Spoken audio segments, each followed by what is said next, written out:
Rise up. ഇപ്പൊ ഇന്ന് നമ്മൾ ഈ മീറ്റിംഗ് കൂടിയത് അല്ലെങ്കിൽ ഇന്നത്തെ ഒരു ഗൂഗിൾ മീറ്റിന്റെ ഏറ്റവും ഉദ്ദേശം എന്താണെന്ന് പറയുന്നത്, ബേസിക്കലി നമുക്കറിയാം നമ്മുടെ ഒരു ഫേസ് ലാസ്റ്റ് നമ്മളിപ്പോ പ്രിലിംസിലേക്ക് നോക്കുകയാണെന്നുണ്ടെങ്കിൽ 2026 പ്രിലിംസിലേക്ക് നോക്കുകയാണെന്നുണ്ടെങ്കിൽ 2026 പ്രിലിംസിന്റെ പ്രിപ്പറേഷൻ ഏകദേശം സ്റ്റാർട്ട് ചെയ്യാനുള്ള ഡിഫറെന്റ് ആസ്പിറൻസിന് ഡിഫറെന്റ് പോലെയാണ്. ഓൾറെഡി സിവിൽ സർവീസിന്റെ പ്രിലിംസ് പാസ്സായിട്ടുള്ള ആളുകളോ അല്ലെങ്കിൽ വളരെ നല്ല രീതിയിൽ കട്ട് ഓഫ് ക്ലിയർ ചെയ്തു, പക്ഷേ സിസാറ്റ് കൊണ്ടൊക്കെ ക്ലിയർ ചെയ്യാത്തവർ മാത്രമാണ്, അല്ലാത്ത ആളുകളൊക്കെ ആണെന്നുണ്ടെങ്കിൽ ശരിക്കും നിങ്ങളുടെ പ്രിപ്പറേഷൻസ് ചെറിയ രീതിയിൽ സ്റ്റാർട്ട് ചെയ്യേണ്ട സമയമായി. അപ്പം ആ സ്റ്റാർട്ട് ചെയ്യുന്നതിന്റെ മുന്നേ ആയിട്ട് എന്താണ് ഈ എക്സാം എന്ന് മനസ്സിലാക്കി കഴിഞ്ഞു കഴിഞ്ഞാൽ മാത്രമാണ് നിങ്ങൾക്ക് കൃത്യമായിട്ട് എക്സാമിന് വേണ്ടി പ്രിപ്പയർ ചെയ്യാൻ പറ്റുള്ളൂ.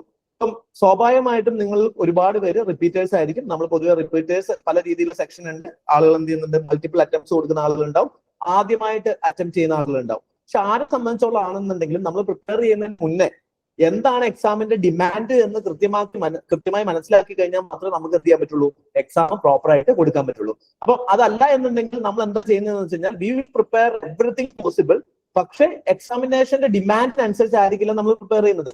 അപ്പൊ നമ്മൾ നോക്കുമ്പോൾ എന്തായിരിക്കും, നമ്മളെ കൊണ്ട് പറ്റുന്നതെല്ലാം നമ്മൾ ചെയ്തു, നമ്മൾ പ്രിപ്പയർ ചെയ്തു, പക്ഷെ at the end of the day നമ്മൾ വിചാരിക്കും റിസൾട്ട് എന്താണ്, luck is not favourable to me, അല്ലെങ്കിൽ എന്താണ് എനിക്ക് ഈ പ്രാവശ്യം ഭാഗ്യം ഉണ്ടായില്ല എന്ന് നമ്മൾ വിചാരിക്കും. പക്ഷെ ആക്ച്വലി എന്താണ് സംഭവിക്കുന്നതെന്ന് വെച്ച് കഴിഞ്ഞാൽ നമ്മുടെ പ്രിപ്പറേഷൻ എന്തായിരുന്നില്ല, UPSCയുടെ സ്റ്റാൻഡേർഡിനെ ആയിരുന്നില്ല.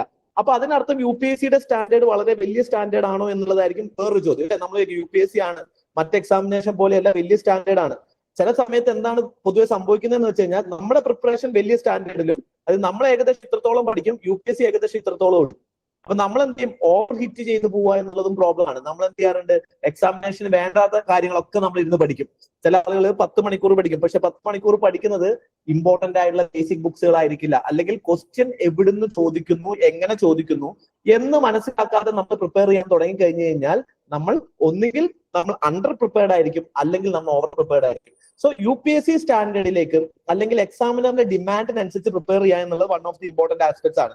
ഇന്നത്തെ സെഷനിലൂടെ നമ്മൾ ഉദ്ദേശിക്കുന്നത് എന്താണെന്ന് വെച്ച് കഴിഞ്ഞാൽ, നിങ്ങൾ അടുത്ത വർഷം 2026 പ്രിലിംസിലേക്ക് പോകുന്നതിന് മുന്നേ you should understand from where the questions are coming and where you should focus for this examination and how to score maximum mark, and is this examination really, what is testing this examination എന്നുള്ളതാണ്. നമ്മൾ പറയും ലോജിക്കലാണ്, elimination ആണെന്നൊക്കെ പറയുന്നുണ്ടെങ്കിലും നമ്മുടെ യഥാർത്ഥത്തിലുള്ള ഈ എക്സാമിന്റെ last 3 ഇയറിലുള്ള pattern എങ്ങനെയാണ് പോകുന്നത് എന്നുള്ളത് ഡീകോഡ് ചെയ്യണം എന്നുണ്ടെങ്കിൽ you should understand the past test series, അല്ലെ.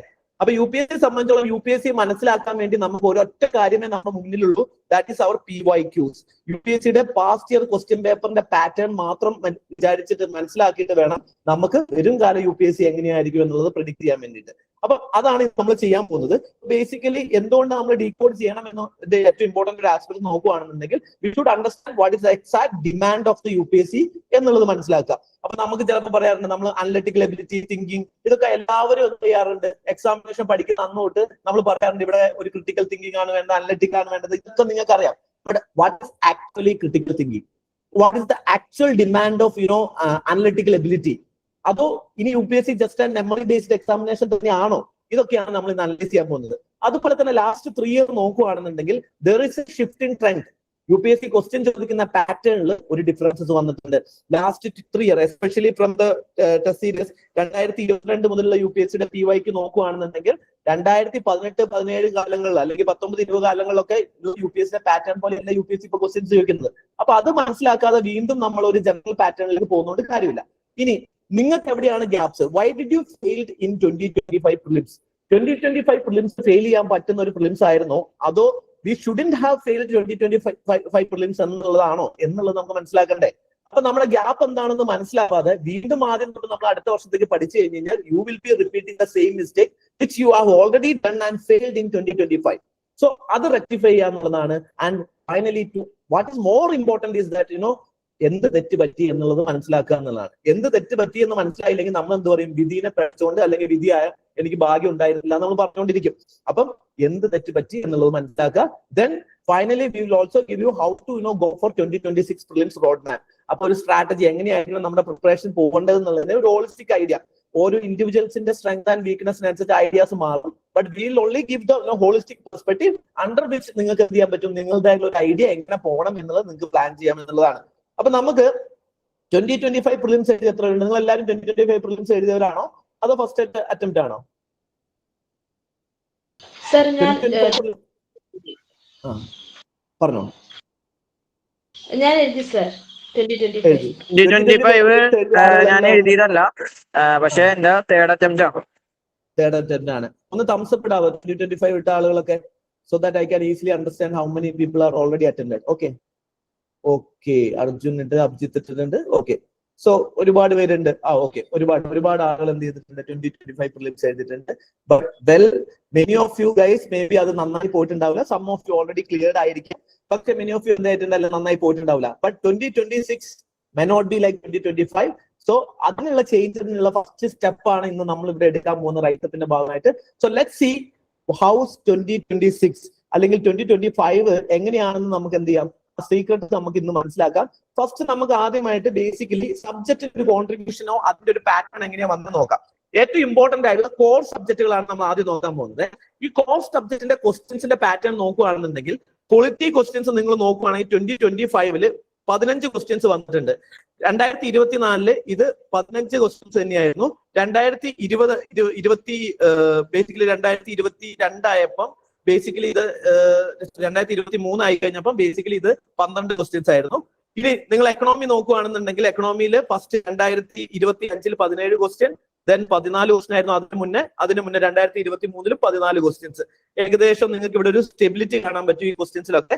ഹിസ്റ്ററി ജോഗ്രഫിന്റെ കാര്യം നോക്കുകയാണെന്നുണ്ടെങ്കിൽ 2022 വരെ ജോഗ്രഫിന്റെ ക്വസ്റ്റ്യൻസ് വളരെ കുറവായിരുന്നു. But last 3 years geography again become one of the core subject ആയിട്ട് തിരിച്ചു വന്നിരിക്കുകയാണ്.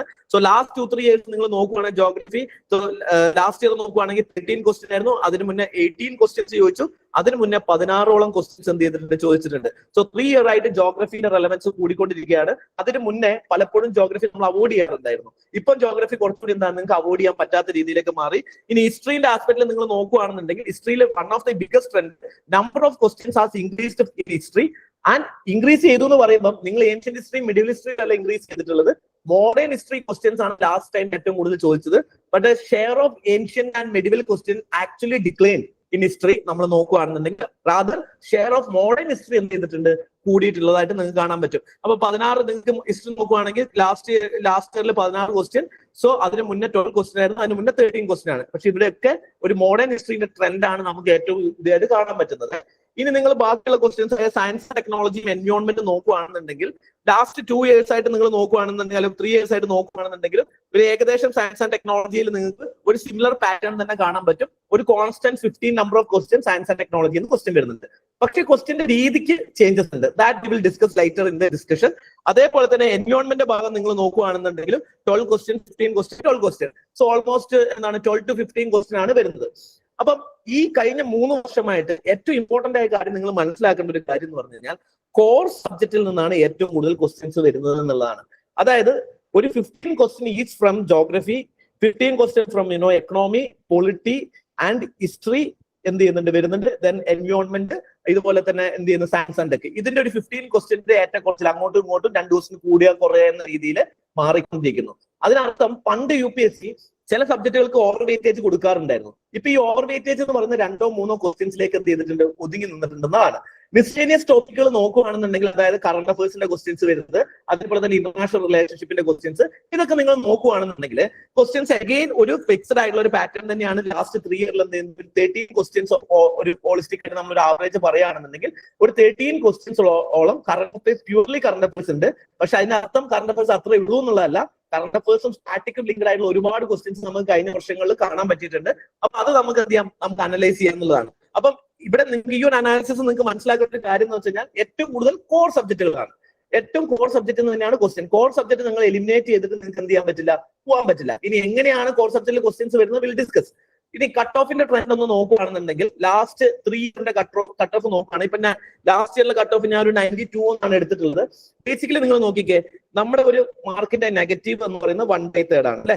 1/3 എന്ന് പറയുമ്പോൾ നെഗറ്റീവ് മാർക്ക് എന്ന് പറയുമ്പോൾ 2 മാർക്കിൽ നമുക്ക് 2 മാർക്കിന്റെ ഒരു ക്വസ്റ്റ്യൻ തെറ്റിക്കഴിഞ്ഞാൽ നമുക്ക് 66 ആണ് നമുക്ക് നെഗറ്റീവ് മാർക്കായിട്ട് വരിക അല്ലെ. പക്ഷെ ഇവിടെ കട്ട് ഓഫ് നോക്കിക്കേ 87.98, 75.41 അല്ലെ.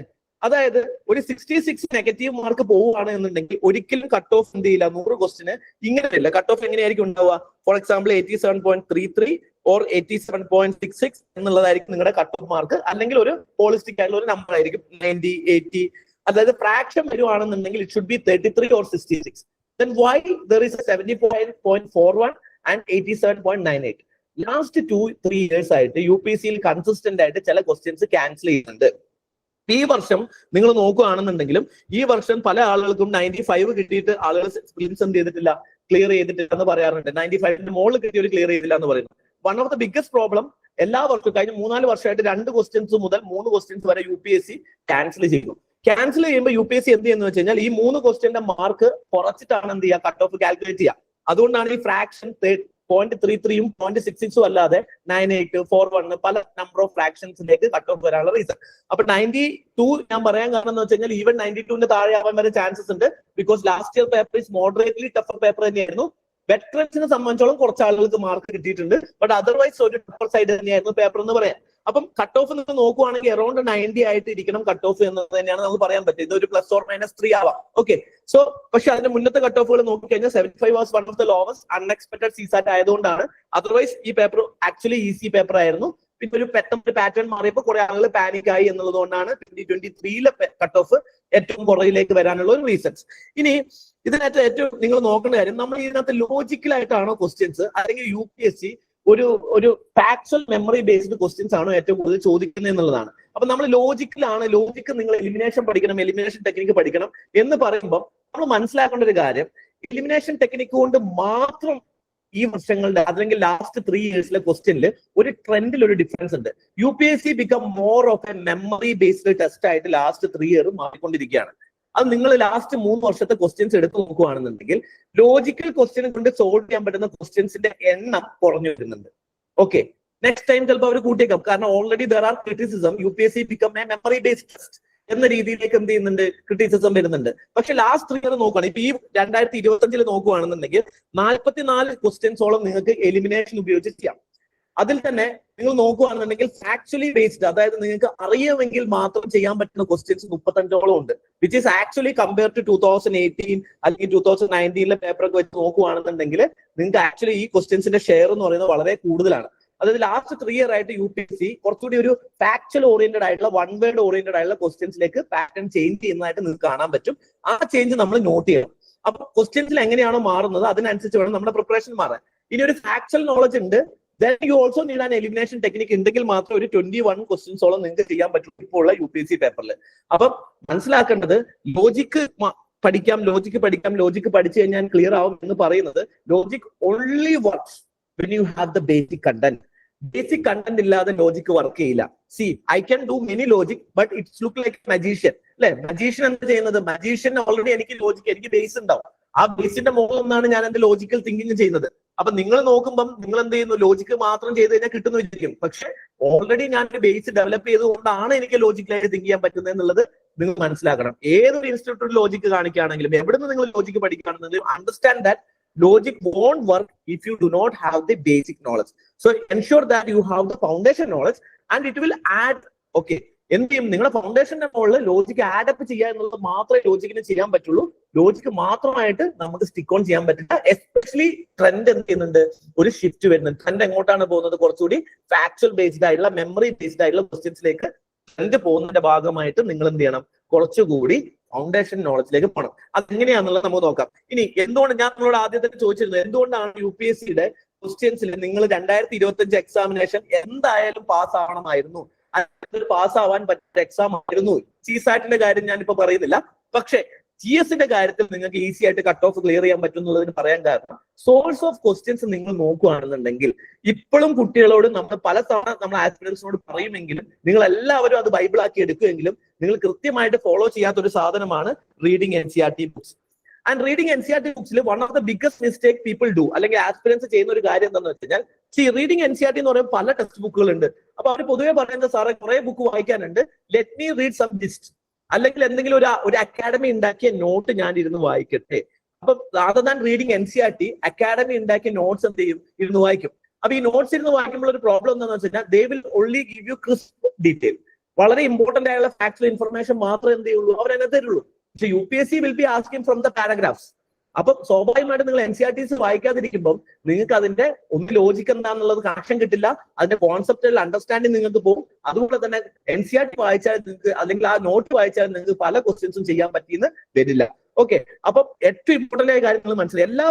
എല്ലാ വർഷവും UPSC ഈ ഒരു പാറ്റേൺ നിലനിർത്തുന്നുണ്ട്. വൺ സിമിലർ പാറ്റേൺ എന്ന് പറയുന്നത് എന്താണ്? 25ഓളം ക്വസ്റ്റ്യൻസ് UPSC ചോദിച്ചിരുന്നത് directly from NCERT. I will show you. Okay, 25 ക്വസ്റ്റ്യൻസോളം ഡയറക്ട്ലി ഫ്രം NCERT ആണ്. അതേപോലെ തന്നെ PYQs, നിങ്ങൾ എത്ര തവണ PYQ ചെയ്യുന്നുള്ളതാണ് ഏറ്റവും ഇമ്പോർട്ടന്റ്. നമ്മൾ PYQ ചെയ്യുമ്പോൾ നിങ്ങൾ എന്താ ചെയ്യുന്നത്? പല കുട്ടികളും എന്ത് ചെയ്യുന്ന വെച്ച് കഴിഞ്ഞാൽ PYQന്റെ ക്വസ്റ്റ്യൻസ് വായിക്കും. നമ്മൾ ക്വസ്റ്റ്യൻസ് വായിച്ചാൽ നമുക്ക് ഉത്തരം ശരിയാവുന്നുണ്ടോ നമ്മൾ നോക്കും. എന്തായാലും നിങ്ങൾ ഉത്തരം ശരിയാവും. കാരണം സ്വാഭാവികമായിട്ട് ഒരു അക്കാഡമിയിൽ ഒരു ടീച്ചർ പഠിപ്പിക്കുമ്പോൾ കഴിഞ്ഞ വർഷത്തെ ചോദ്യങ്ങൾ വന്ന ഏരിയകൾ എന്തായാലും ക്ലാസ്സിൽ പഠിപ്പിച്ചിട്ടുണ്ടാവും. അപ്പൊ സ്വാഭാവികമായിട്ട് ആ പർട്ടിക്കുലർ ക്വസ്റ്റ്യൻ വരുന്ന സമയത്ത് നിങ്ങൾക്ക് കിട്ടും. അപ്പൊ നിങ്ങൾ വിചാരിക്കുക എന്താ, ഈ ക്വസ്റ്റ്യൻ എനിക്ക് ശരിയായി, PYQ ചെയ്തപ്പോൾ എനിക്ക് സാറേ 130 മാർക്ക് 120 മാർക്ക് ഉണ്ട്, പക്ഷെ പ്രിലിംസ് കിട്ടിയപ്പോൾ 50 മാർക്ക് 60 മാർക്ക് ഉണ്ടായിരുന്നുള്ളൂ. So mark is not the matter. നിങ്ങൾക്ക് എത്ര മാർക്ക് ഉണ്ട് എന്നുള്ളത് നിങ്ങളുടെ സക്സസ് പ്രിലിംസിൽ തീരുമാനിക്കില്ല. അതായത് ടെസ്റ്റ് സീരീസിൽ എത്ര മാർക്ക് ഉണ്ട് എന്നുള്ളത് ഇമ്പോർട്ടന്റ് അല്ല. എസ്പെഷ്യലി PYQലും ഇരുന്ന് നിങ്ങൾക്ക് മാർക്ക് കിട്ടി നിങ്ങൾക്ക് സാറ്റിസ്ഫാക്ഷൻ കിട്ടാനുള്ള മെറ്റീരിയൽ അല്ല PYQ. Because you will be knowing the answer. കാരണം എന്താന്ന് വെച്ച് കഴിഞ്ഞാൽ നിങ്ങൾ എന്ത് ചെയ്തിട്ടുണ്ടാവും? നിങ്ങൾ അതേ PYQs നിങ്ങളെ എക്സാമിനേഷൻ ക്ലാസ്സിൽ പല സമയത്ത് ചെയ്യിപ്പിച്ചിട്ടുണ്ടാവും. നിങ്ങൾ തന്നെ ഒരുപാട് സ്ഥലത്ത് നോക്കിയിട്ടുണ്ടാവും. അപ്പൊ അത് ഇൻകൾക്കേറ്റ് ചെയ്തിട്ടാണ് എല്ലാ ക്ലാസ്സസും പൊതുവെ പോവുക. സ്വാഭാവികമായിട്ട് PYQ നിങ്ങൾക്ക് അറിയായിരിക്കും. പക്ഷെ the thing is that you should study PYQ. Other than doing PYQ, you should study PYQ. How to study PYQ? PYQയിൽ ഓരോ ക്വസ്റ്റ്യൻസും നിങ്ങൾ എന്ത് ചെയ്യണം? ഓരോ ഓപ്ഷൻസും ആ ഓപ്ഷൻസ് എന്താ എന്നുള്ളത് കൂടി നിങ്ങൾ പഠിക്കണം. കാരണം ഈ ഓപ്ഷൻസ് പിന്നീടുള്ള വർഷങ്ങൾ ഉണ്ടാവാറുണ്ട്, ഒരു ക്വസ്റ്റ്യൻ ആയി മാറാറുണ്ട്. അപ്പൊ PYQ എന്ന് പറയുന്നത് ജസ്റ്റ് ചെയ്തു പോകാനുള്ളതല്ല, പഠിക്കാനുള്ളതാണ്. See, look at the number of questions asked from PYQ in 2025 alone. 23 questions ആണ് PYQ പ്രീവിയസ് ഇയർ ക്വസ്റ്റ്യൻ നിന്ന് റിപ്പീറ്റഡ് ആയിട്ട് 2025 വന്നത്. നിങ്ങൾ പാസ് ആവാതെ പോയിട്ടുണ്ടാവുക പ്രിലിംസ് 20 മാർക്കിനോ 10 മാർക്കിനോ 5 മാർക്കിനോ 3 മാർക്കിനോ ചിലപ്പോൾ പോയിന്റിനായിരിക്കും. പക്ഷെ look at 23 question means 46 marks from directly from PYQ and 25 questions you could able to do it with only with the NCERT. That means 50 mark. Already you crossed 96 mark. നിങ്ങൾക്ക് pass ആവാനുള്ള സാധനം അതിനകത്ത് ഉണ്ട്. ഇനി ഇതിൽ നിന്ന് ഈ ബാക്കിയുള്ള 52 ക്വസ്റ്റ്യനിൽ നിങ്ങൾ എങ്ങനെ കറക്കി കുത്തി കഴിഞ്ഞ് കഴിഞ്ഞാൽ നിങ്ങൾക്ക് കുറച്ച് ക്വസ്റ്റ്യൻസ് നിങ്ങൾക്ക് ശരിയാക്കാനും എത്താൻ പറ്റും അല്ലെ? അപ്പൊ എന്തായാലും 52 കുത്തിയിട്ട് 52 റോങ് ആവണമെന്നുണ്ടെങ്കിൽ അല്ലെങ്കിൽ ഒരു 20 റോങ് ആവണമെന്നുണ്ടെങ്കിൽ പിന്നെ നിങ്ങൾ അത്രയും നിങ്ങൾക്ക് കണ്ടന്റ് ഗ്യാപ്പ് ഉള്ളതുകൊണ്ടാണ്. ഒരു മാന്യമായ പഠിച്ച ഒരു കുട്ടിക്ക് അറ്റ്ലീസ്റ്റ് 30 എണ്ണം ഇതിനകത്ത് ശരിയാക്കാൻ പറ്റും. ഈ ഒരു 52 എണ്ണത്തിൽ ആ 30 എണ്ണം നിങ്ങൾക്ക് ശരിയാക്കി കഴിഞ്ഞ് കഴിഞ്ഞാൽ തന്നെ വീണ്ടും നിങ്ങൾക്ക് എന്ത് ചെയ്യും? നെഗറ്റീവ് കുറഞ്ഞു കഴിഞ്ഞാലും നിങ്ങൾക്ക് ഈസി ആയിട്ട് കട്ട് ഓഫ് ക്ലിയർ ചെയ്യാൻ പറ്റും. ഓക്കെ, പക്ഷേ the thing is that we never focused on PYQ. We never studied. നിങ്ങൾ ഒരു 5 വർഷത്തെ PYQ ഒരു തവണ 2 തവണ ചെയ്തിട്ടുണ്ടാവും. ചെയ്യുന്നതിനെ പറ്റി ഞാൻ പറയുന്നില്ല, ചെയ്യുന്നതല്ല PYQ എന്ന് പറയുന്നത്. നിങ്ങൾ അതിനെപ്പറ്റി പഠിച്ചോ എന്നുള്ളതാണ് PYQ നിങ്ങൾ ചെയ്തിട്ടുണ്ടോ ഇല്ലോ എന്നുള്ളത് നോക്കുന്നത്. അപ്പൊ നമുക്ക് നോക്കാം. PYQൽ നിങ്ങൾ നോക്കി PYQ ഇഗ്നോർ ചെയ്ത് കഴിഞ്ഞാൽ എന്ത് സംഭവിക്കും എന്നുള്ളത് ഞാൻ 2-3 ക്വസ്റ്റ്യൻസ് ഞാൻ നിങ്ങൾക്ക് എടുത്ത് കാണിക്കാം. നമ്മൾ സമയം ലിമിറ്റ് കാര്യങ്ങളൊക്കെ ഉള്ളതുകൊണ്ട്. അപ്പൊ എന്തുകൊണ്ടാണ് PYQ ക്വസ്റ്റ്യൻസ് നിങ്ങൾ ചെയ്യേണ്ടതെന്ന് വെച്ചാൽ ഇപ്പൊ നോക്കിയേ, ലാസ്റ്റ് ഇയറിൽ വന്ന 2025 ചോദിച്ച ചോദ്യമാണ് ഏൻഷ്യന്റ് ഹിസ്റ്ററി എന്നുള്ള മെഡിവൽ ഹിസ്റ്ററി എന്ന് പറഞ്ഞുള്ള ഒരു ക്വസ്റ്റ്യൻ ആണ്. So with reference to the economical history of medieval India, the term Argata refers to എന്താണെന്നുള്ളതാണ് ചോദിച്ചിട്ടുള്ളത് അല്ലെ? അപ്പൊ അവിടെ ഡയറക്റ്റ് എന്താണ് ഈ ഒരു പർട്ടിക്കുലർ ക്വസ്റ്റ്യൻ NCERT എന്ന് ചോദിച്ചിട്ടുള്ളതാണ്. ഇതൊരു PYQ ആണ്. സോ നിങ്ങൾ നോക്കുകയാണെന്നുണ്ടെങ്കിൽ ബേസിക്കലി ഇത് ബോണ്ടഡ് ലേബർ നിങ്ങൾക്ക് അറിയുന്ന ഉത്തരം എന്താണ്? Basically water wheel used in irrigation of land എന്നുള്ളതാണ് എന്ത് ചെയ്തത്? ബേസിക്കലി ഈ ക്വസ്റ്റ്യൻ ചോദിച്ചിട്ടുള്ളത് 2016 ചോദിച്ചിട്ടുള്ള ക്വസ്റ്റ്യൻ ആണ് ഈ ക്വസ്റ്റ്യൻ. കഴിഞ്ഞ വർഷത്തേക്ക് വരുമ്പോൾ 2025 ക്വസ്റ്റ്യൻ ആണ് ഈ കിടക്കുന്നത്. സെയിം ക്വസ്റ്റ്യൻ, സെയിം രീതിയിൽ ഇറിഗേഷൻ ഡിവൈഡ്. ഇവിടെ എന്താണെന്നുള്ള ഇവിടെ ഒരു ടേം ആയിരുന്നു ചോദിച്ചിട്ടുള്ളത്. ഈ ടേം നിങ്ങൾ 2026 പഠിക്കുകയായിരുന്നെങ്കിൽ ഇതൊരു ഇറിഗേഷൻ സിസ്റ്റം ആണെന്നുള്ളത് നിങ്ങൾക്ക് മനസ്സിലായി. അത് വീൽ ബേസ്ഡ് ഇറിഗേഷൻ സിസ്റ്റം ആണെന്ന് നിങ്ങൾക്ക് മനസ്സിലായി. അങ്ങനെയാണ് എന്നുണ്ടെങ്കിൽ 2025 നിങ്ങൾക്ക് ഈ ക്വസ്റ്റ്യൻ ഈസി ആയിട്ട് നിങ്ങൾക്ക് കറക്റ്റ് ആക്കാമായിരുന്നു. A large wheel with earth and box outer ends എന്നുള്ളത് നിങ്ങൾക്ക് എന്ത് ചെയ്യാൻ പറ്റും? ഈസി ആയിട്ട് മനസ്സിലാക്കാൻ പറ്റുമായിരുന്നു. മുഹമ്മദ് ഷാം എന്തെങ്കിലും പറയണ്ടോ?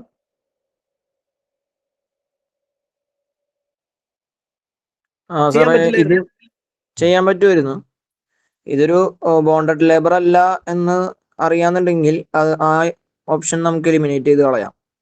അല്ല, എലിമിനേഷനെ പറ്റിയല്ല ഞാൻ ഇപ്പൊ പറയുന്നത്. നിങ്ങൾ എലിമിനേറ്റ് ചെയ്ത് ഇപ്പൊ 2016 നിങ്ങൾ എന്തായാലും 2016 പ്രിലിംസ് എഴുതിയ ആളുകളല്ല. ഓക്കെ, ഇത് 2016 ക്വസ്റ്റ്യൻ ആണ്. ഇത് 2025 ക്വസ്റ്റ്യൻ ആണ്.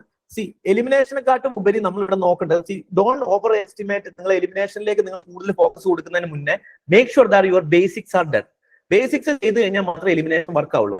ഇവിടെ നിങ്ങൾക്ക് 2016 ഇത് വരുന്ന സമയത്ത്, അതായത് സ്വാഭാവികമായിട്ട് 2016 ഞങ്ങളൊക്കെ എക്സാം വരുന്ന സമയമാണ്. അന്നേരം നമ്മൾ ഇവിടെ എന്ത് ചെയ്യും, ഇത് for us is a first question, ഇതുപോലൊരു ക്വസ്റ്റ്യൻ വന്നിട്ടില്ല. അപ്പൊ നമുക്കൊരു PYQ നോക്കിയിട്ട് ഇത് ചെയ്യാനില്ല. പക്ഷെ നിങ്ങളെ സംബന്ധിച്ചോളം ഒരു PYQ ഓൾറെഡി ഇവിടെ ചോദിച്ചിട്ടുണ്ട്. അപ്പം ഇവിടെ അർഹത എന്താണ് എന്നുള്ളത് നിങ്ങൾ എലിമിനേറ്റ് ചെയ്യേണ്ട ക്വസ്റ്റ്യൻ അല്ല. You should be knowing. നിങ്ങൾ ഒരു UPSC ആസ്പിറന്റ് ആണ്, നിങ്ങൾ അത്യാവശ്യം ഡെഡിക്കേറ്റഡ് ആയിട്ട് പഠിക്കുന്ന കുട്ടിയാണെങ്കിൽ you shouldn't have been sitting in the examination hall without understanding or without doing 2016 paper. അപ്പൊ നിങ്ങൾ അവിടെ ചെല്ലുമ്പോൾ ഓട്ടോമാറ്റിക്കലി നിങ്ങൾക്ക് ദൈവം നോക്കിക്കേ, ഇവിടെ ഇറിഗേഷൻ സിസ്റ്റം ആണെന്ന് കൃത്യമായിട്ട് പറഞ്ഞിട്ടുണ്ട്. ഇത് പഠിക്കാതെ പോയ ഒരാൾക്ക്, ഇത് കൃത്യമായിട്ട് പഠിക്കാത്ത ആൾ, അല്ലെങ്കിൽ ജസ്റ്റ് ഇറിഗേഷൻ സിസ്റ്റം ആണെന്ന് പഠിച്ച ഒരാളെ സംബന്ധിച്ചോളം ഇവിടെ എത്തുമ്പോൾ കുറച്ചുകൂടി ഡിഫിക്കൽട്ടീസ് ചിലപ്പോൾ വരും. ഇത് 2025 ക്വസ്റ്റൻ ആണ്. ഇവിടെ നിങ്ങൾക്ക് എലിമിനേറ്റ് ചെയ്യാൻ പറ്റും. എലിമിനേറ്റ് ചെയ്യാൻ പറ്റുന്ന 2-3 ഓപ്ഷൻസ് ഉണ്ട്. അത് ഞാൻ ഇപ്പോൾ സംസാരിക്കുന്നത് നിങ്ങൾക്ക് അറിയാം അല്ലെ. വാട്ടർ, ലാർജ് വാട്ടർ ബക്കറ്റ്, പുള്ളിട്ട് ഭയങ്കര ലാർജ് ബക്കറ്റ് ഒക്കെ കൈകൊണ്ട് വലിക്കുക എന്ന് പറയുന്നത് എന്താണ്, ഒരു മെക്കാനിസം ആയിട്ട് നമുക്ക് ഒരിക്കലും പറയാൻ പറ്റില്ല അല്ലെ.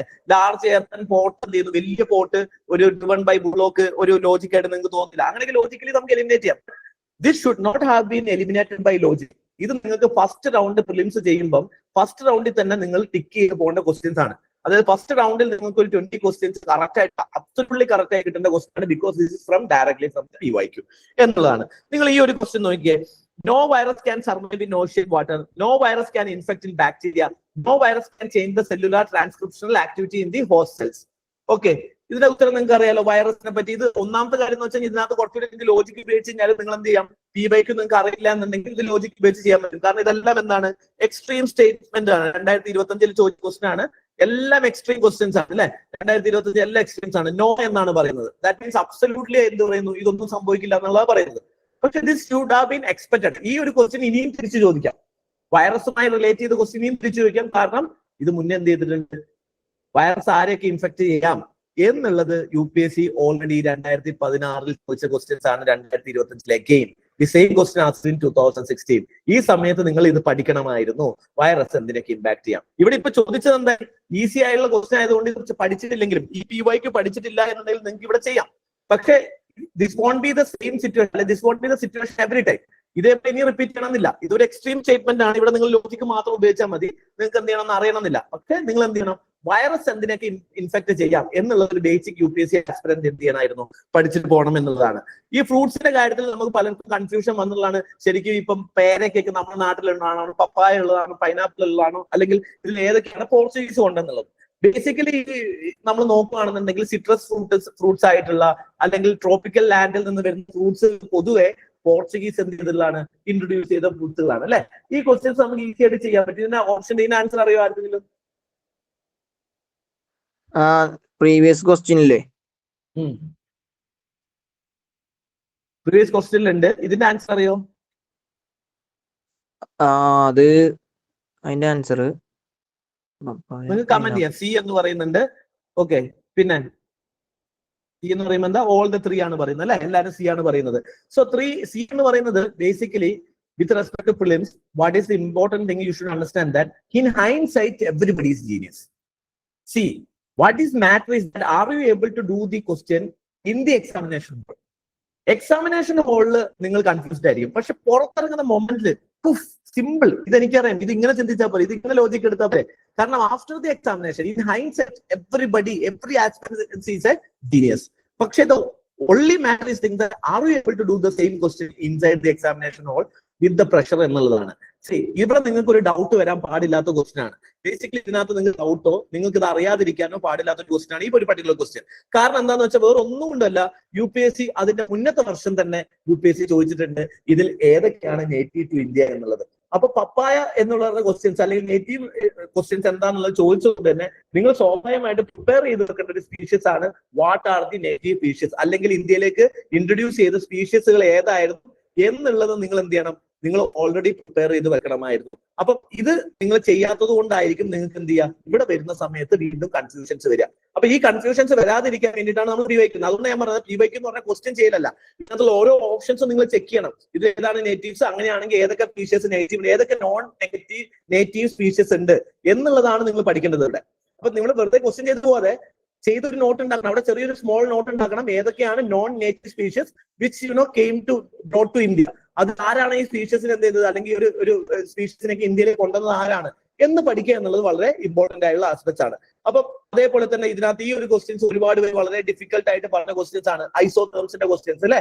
സോ ഐസോതേർംസ് എന്ന് പറയുന്ന ഒന്നാമത്തെ ക്വസ്റ്റ്യൻ ഇത് ഡയറക്റ്റ് ആയിട്ട് UPSC എന്ത് ചെയ്തിട്ടുള്ളതാണ്, നമ്മുടെ ഇതിൽ നിന്ന് ഡയറക്റ്റ് ആയിട്ട് ചോദിച്ചിട്ടുള്ള ക്വസ്റ്റ്യൻസ് ആണ്. ഓക്കെ, ഡയറക്റ്റ് ആയിട്ട് തന്നെ NCERT നിന്ന് വന്ന ക്വസ്റ്റ്യൻസ് ആണ്. പക്ഷെ ദ സെയിം ക്വസ്റ്റ്യൻ UPSC എന്ത് ചെയ്തിട്ടുണ്ട്, പ്രീവിയസ് ഇയറിൽ ചോദിച്ചിട്ടുണ്ട്. അപ്പൊ നോർത്തേൺ ഹെമിസ്ഫിയറിൽ ജനുവരിയിൽ എങ്ങനെയാണ് ഐസോതേർംസ് ബെൻഡ് ചെയ്യുന്നുണ്ടോ ബെൻഡ് ചെയ്യുന്നില്ലേ എന്നുള്ളത് PYQ ഉള്ള ക്വസ്റ്റ്യൻസ് ആണ്. ഞാൻ വളരെ കുറച്ച് ക്വസ്റ്റ്യൻസ് മാത്രമേ കാണിക്കുന്നുള്ളൂ, സമയം കുറവ് കാരണം. പക്ഷെ നിങ്ങൾ മനസ്സിലാക്കേണ്ട കാര്യം എന്താണെന്ന് വെച്ച് കഴിഞ്ഞാൽ PYQ നിന്ന് ഈ വർഷം 25 ക്വസ്റ്റ്യൻസ് ആണ് റിപ്പീറ്റ് ചെയ്തിട്ടുള്ളത്. 23 questions directly from the PYQ.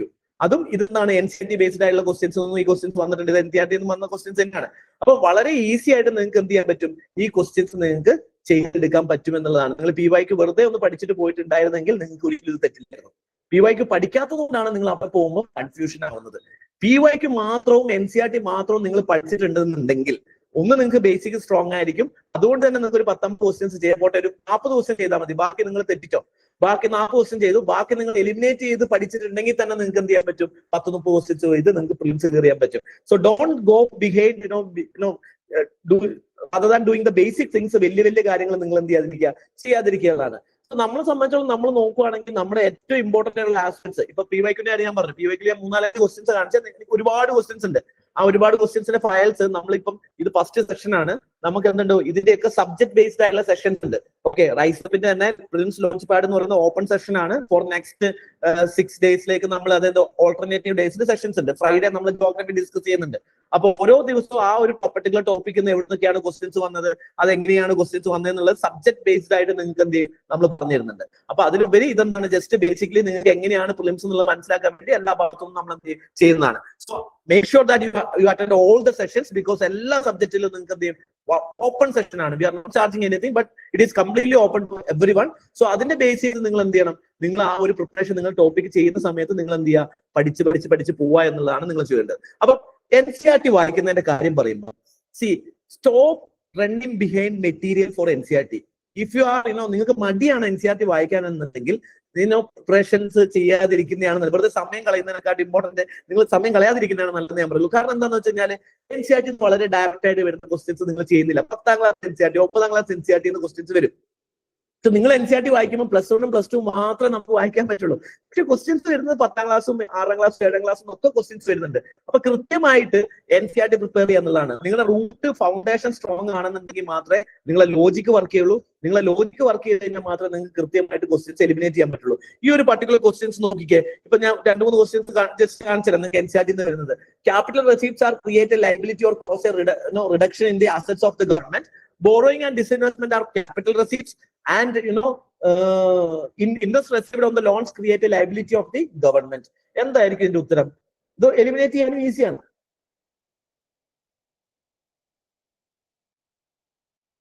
NCERT list ഉണ്ട്, NCERT list will provide. Okay,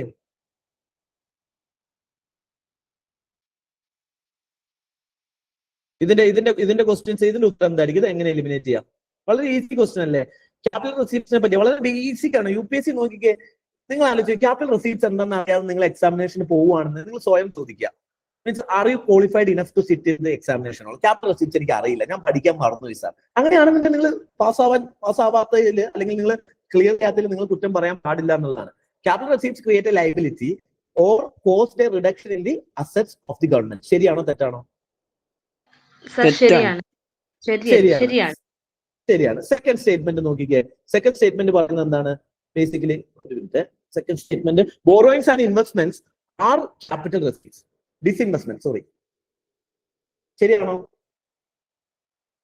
ശരിയാണ് സർ. മൂന്നാമത്തെ സ്റ്റേറ്റ്മെന്റോ? തെറ്റാണ്. കാരണം ഇൻട്രസ്റ്റ് റിസീവ് ചെയ്യുന്ന എന്ത് ചെയ്യുന്നില്ല, ലയബിലിറ്റിയെ ബാധിക്കുന്നില്ല. ഇൻട്രസ്റ്റ് എന്ന് പറഞ്ഞു കഴിഞ്ഞാൽ എന്താണ്? റവന്യൂ ആണ്, ക്യാപിറ്റൽ റെസീപ്റ്റ്സ് അല്ല. നിങ്ങൾ ക്യാപിറ്റൽ റെസീപ്റ്റ് എന്തൊക്കെയാണ് എന്നുള്ളത് പഠിച്ചിട്ടായിരിക്കണം പോകേണ്ടത്.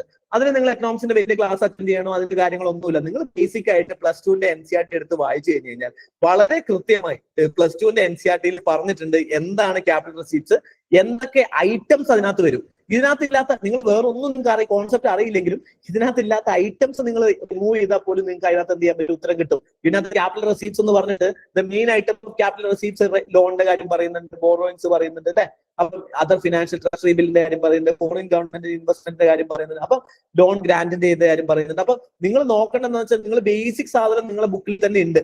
ഓക്കെ, ആ ബേസിക് സാധനം ബുക്കിൽ NCERT വായിക്കാതെ നിങ്ങൾ എക്സാമിനേഷന് പോവാതിരിക്കുക എന്നുള്ളത് മാത്രം ചെയ്താൽ മതി. +2 NCERT മാക്രോ എക്കണോമിക്സ് ആണ്, അത് വായിച്ചു കഴിഞ്ഞാൽ നിങ്ങൾക്ക് എന്ത് ചെയ്യാൻ പറ്റും, അങ്ങനത്തെ ഉത്തരം. അങ്ങനെ ഒരുപാട് ക്വസ്റ്റ്യൻസ് ഉണ്ട്, ഞാൻ എല്ലാം കാണിക്കാത്തതാണ്. ഇപ്പൊ നോക്കിയ ജോഗ്രഫിന്റെ ക്വസ്റ്റ്യൻസ് ഞാൻ നേരത്തെ ഓൾറെഡി പറഞ്ഞു, ഐസോതേംസ് ക്വസ്റ്റ്യൻസ് ആണ്. നോർത്തേൺ ഹെമിസ്ഫിയറിലെ isotherms bend equatorward while crossing the land masses. ഇതിന്റെ ഉത്തരം പറയാവോ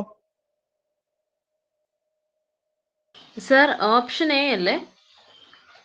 both statement 1 and 2 are correct and statement 2 explain statement 1. അപ്പം നമ്മൾ നോക്കിക്കേ, ഈ സ്റ്റേറ്റ്മെന്റിൽ നിങ്ങൾ നോക്കിക്കഴിഞ്ഞാൽ നിങ്ങൾ ഇതിനകത്ത് കൺഫ്യൂസ്ഡ് ആവേണ്ട കാര്യമൊന്നുമില്ല. നിങ്ങൾ എന്ത് ചെയ്താൽ മതി, ജസ്റ്റ് NCERT ഒന്ന് പോയി നോക്കിക്കേ. ഫസ്റ്റ് സ്റ്റേറ്റ്മെന്റ് എടുത്തിരിക്കുന്നത് ഈ ഒരു പർട്ടിക്കുലർ NCERT കട്ട് ആൻഡ് കോപ്പിയാണ്. ബേസിക്കലി ഇതിനകത്ത് അതേ സ്റ്റേറ്റ്മെന്റ് നിങ്ങൾക്ക് ഇവിടെ ഇത് NCERT നിന്ന് കാണാൻ പറ്റും. General effect latitude temperature the deviation from this general trend is more pronounced in January than July, especially in the northern hemisphere. Northern hemisphere, the land surface area much larger than the southern hemisphere ആണ്. Effect of lands ജനുവരി, ഈ statement ആണ് അവിടെ എടുത്തുള്ളത്. Deviate to the north over the oceans and the south over the continent. Same questions എന്ത് ചെയ്യുന്നു, same statement UPSC എന്ത് ചെയ്യുന്നു, അവിടെ ചോദിച്ചിരിക്കുന്നു. സി, ഡയറക്റ്റ് കട്ട് ആൻഡ് കോപ്പിയാണ്, വേറൊരു എഡിറ്റ് ഈസും വാസും പോലും UPSC എന്ത് ചെയ്തിട്ടില്ല, ചേർത്തിട്ടില്ല. എന്താണോ NCERT ഉള്ള സ്റ്റേറ്റ്മെന്റ്, ആ NCERT ഉള്ള സ്റ്റേറ്റ്മെന്റ് എന്ത് ചെയ്യാൻ നോക്കുകയാണ്, UPSC കോപ്പിയാണ്. ഇപ്പൊ ഫാഹിയാന്റെ ക്വസ്റ്റ്യൻസ്, ചൈനീസ് പിലിഗ്രിംസ് എന്ത് ചെയ്യണം, ഏത് കോർട്ടിലാണ് വന്നിട്ടുള്ളത് എന്നുള്ളതാണ് ക്വസ്റ്റ്യൻ. ഏതാന്ന് പറയാം, ഫാക്ച്വൽ ക്വസ്റ്റ്യൻ ആണ്, ഡയറക്റ്റ് ക്വസ്റ്റ്യൻ ആണ്. ഏത് ക്വസ്റ്റ്യൻ ആണെന്ന് പറയാമോ sir? Chandragupta second. Chandragupta second. വേറെ ഏതൊരു അഭിപ്രായം ആരെങ്കിലും ഉണ്ടോ? അഗെയിൻ ഫാക്ച്വലാണ്. ഇതുകൊണ്ടാണ് ഞാൻ പറഞ്ഞത് UPSC കുറച്ചുകൂടി മെമ്മറി ബേസ്ഡ് ആണ് എക്സാം. ഇപ്പൊ കുറച്ചുകൂടി എന്താണ്, എലിമിനേഷനെക്കാട്ടും കൂടുതൽ എന്താണ്, മെമ്മറി ബേസ്ഡ് ആണ്. നമുക്ക് പണ്ട് PSC നമ്മൾ കളിയാക്കുമായിരുന്നു. എല്ലാത്തിൻ്റെ അടുത്ത് ഇപ്പൊ ഒരാളുടെ പേര് വെച്ചിട്ട് AK ഗോപാലനാണ് ഉത്തരമെങ്കിൽ AK Gopalan, TK Gopalan, OK Gopalan എന്ന് കൊടുക്കും. ഇതൊക്കെ എല്ലാം ഉത്തമമായ തന്നെയാണ്. അപ്പൊ UPSC ബേസിക്കലി അതായത് ഇവിടുത്തെ PSC UPSC കോപ്പി അടിച്ച് UPSCന്റെ രീതിയിലാണ് ഇപ്പൊ PSC എക്സാമിനേഷൻസ് ഡിഗ്രി ലെവലൊക്കെ നടത്തുന്നത്. കുറെ ക്വസ്റ്റ്യൻസ് അതേ പട്ടം കോപ്പിയാണ്. എനിക്ക് തോന്നുന്നു കേരള PSCന്റെ കുറെ ക്വസ്റ്റ്യൻസ് UPSC കോപ്പി അടിക്കാൻ തുടങ്ങിയെന്നാണ് തോന്നുന്നത്. അപ്പൊ ബേസിക്കലി നിങ്ങൾ നോക്കി കഴിഞ്ഞാൽ ഇതൊക്കെ കുറച്ചൊരു ഫാക്ച്വൽ മെമ്മറി ബേസ്ഡ് എക്സാമിനേഷൻ ആണ്. But it is there in the NCERTs and basic ബുക്സിൽ എന്ത് ചെയ്യുന്നുണ്ട്, എക്സാക്ട്ലി ഇതെന്താണ് കൊടുത്തിട്ടുള്ളത്. ചൈനീസ് ഫിലിമിനെ passed and visited India during the reign of Chandragupta second. നിങ്ങൾ പഠിച്ചു വെക്കേണ്ട സാധനമാണ്. നിങ്ങൾ അവിടെ പോയിട്ട് എലിമിനേറ്റ് ചെയ്യേണ്ട സാധനങ്ങളല്ല ഇത്. ഡയറക്ട്ലി NCERTയിലുള്ള സാധനമാണ്. അത് അതേപോലെ പഠിച്ച് അത് അവിടെ നിന്ന് റീപ്രൊഡ്യൂസ് ചെയ്യേണ്ടതാണ്. കാരണം why I'm saying the reproduction, പലപ്പോഴും നിങ്ങൾ ലോജിക്കലാണ്, മെമ്മറി അല്ല എന്ന് പറഞ്ഞ് നിങ്ങൾ ചതിക്കപ്പെടരുത്. കാരണം കഴിഞ്ഞ 3 വർഷത്തെ എക്സാമിനേഷനിൽ കൂടുതൽ ക്വസ്റ്റ്യൻസ് മെമ്മറി ബേസ്ഡ് ആണ്. അതായത് കൂടുതൽ question in the sense trend എങ്ങോട്ട് വരുന്നുണ്ട്, മെമ്മറി ബേസ്ഡ് ക്വസ്റ്റ്യൻസിലേക്ക് കൂടുതൽ വരുന്നുണ്ട്. നിങ്ങൾക്ക് അറിയെങ്കിൽ മാത്രമേ എന്ത് ചെയ്യാൻ പറ്റുന്നുള്ളൂ, ചില ക്വസ്റ്റ്യൻസ് ചെയ്യാൻ പറ്റുന്നുള്ളൂ. അങ്ങനെയുള്ള ക്വസ്റ്റ്യൻസ് ലോജിക്കൽ ഉണ്ട്. ലോജിക്കലിന്റെ ഷെയർ ഞാൻ കാണിച്ചു തന്നു അല്ലെ. പക്ഷെ എന്താണ്, മെമ്മറി ബേസ്ഡ് ക്വസ്റ്റ്യൻസിന്റെ എണ്ണവും കൂടിക്കൊണ്ടിരിക്കുക. അപ്പൊ ലോജിക്ക് മാത്രം വെച്ചിട്ട് നിങ്ങൾക്ക് ക്ലിയർ ചെയ്യാന്ന് പറയുന്നത് കുറച്ച് ഡിഫിക്കൽട്ട് ആയിക്കൊണ്ടിരിക്കുകയാണ്. അപ്പം ഇതൊരു മാജിക് കാണിക്കാൻ ലോജിക്കലാണ് അടിപൊളി എന്ന് പറഞ്ഞാൽ നിങ്ങളെ പറ്റിക്കാനുള്ളതല്ലാതെ ബേസിക്കലി ഇതിനകത്ത് നിങ്ങൾ എന്ത് ചെയ്യണം, നിങ്ങൾ ബേസിക് ബുക്സ് വായിക്കണം. ആ ബേസിക് ബുക്ക് വായിച്ചു കഴിഞ്ഞാൽ മാത്രമേ ഇനിയുള്ള കാലത്ത് നിങ്ങൾക്ക് UPSC ഈ ഒരു രീതി കണ്ടിന്യൂ ചെയ്യുകയാണെന്നുണ്ടെങ്കിൽ ചെയ്യാൻ പറ്റുള്ളൂ. ഇതിനകത്ത് എക്സാക്ട്ലി നിങ്ങൾ നോക്കി കഴിഞ്ഞു കഴിഞ്ഞാൽ who among the following ancient India assume the title of Mattavilasa with ഛത്ര അല്ലെ, ഇതാരായിരിക്കും?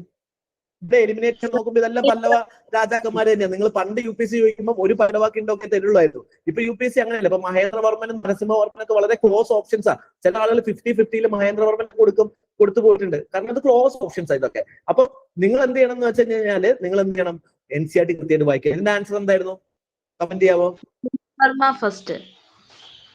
നരസിംഹവർമ്മ ഫസ്റ്റ് അല്ലെ, എവിടെയുണ്ട്? മഹാദേവർമ്മ ഫസ്റ്റ് എവിടെയുണ്ട്?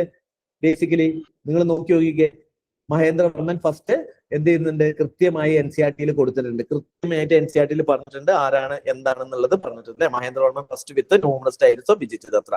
NCERT ബേസ്ഡ് ആണ് NCERT.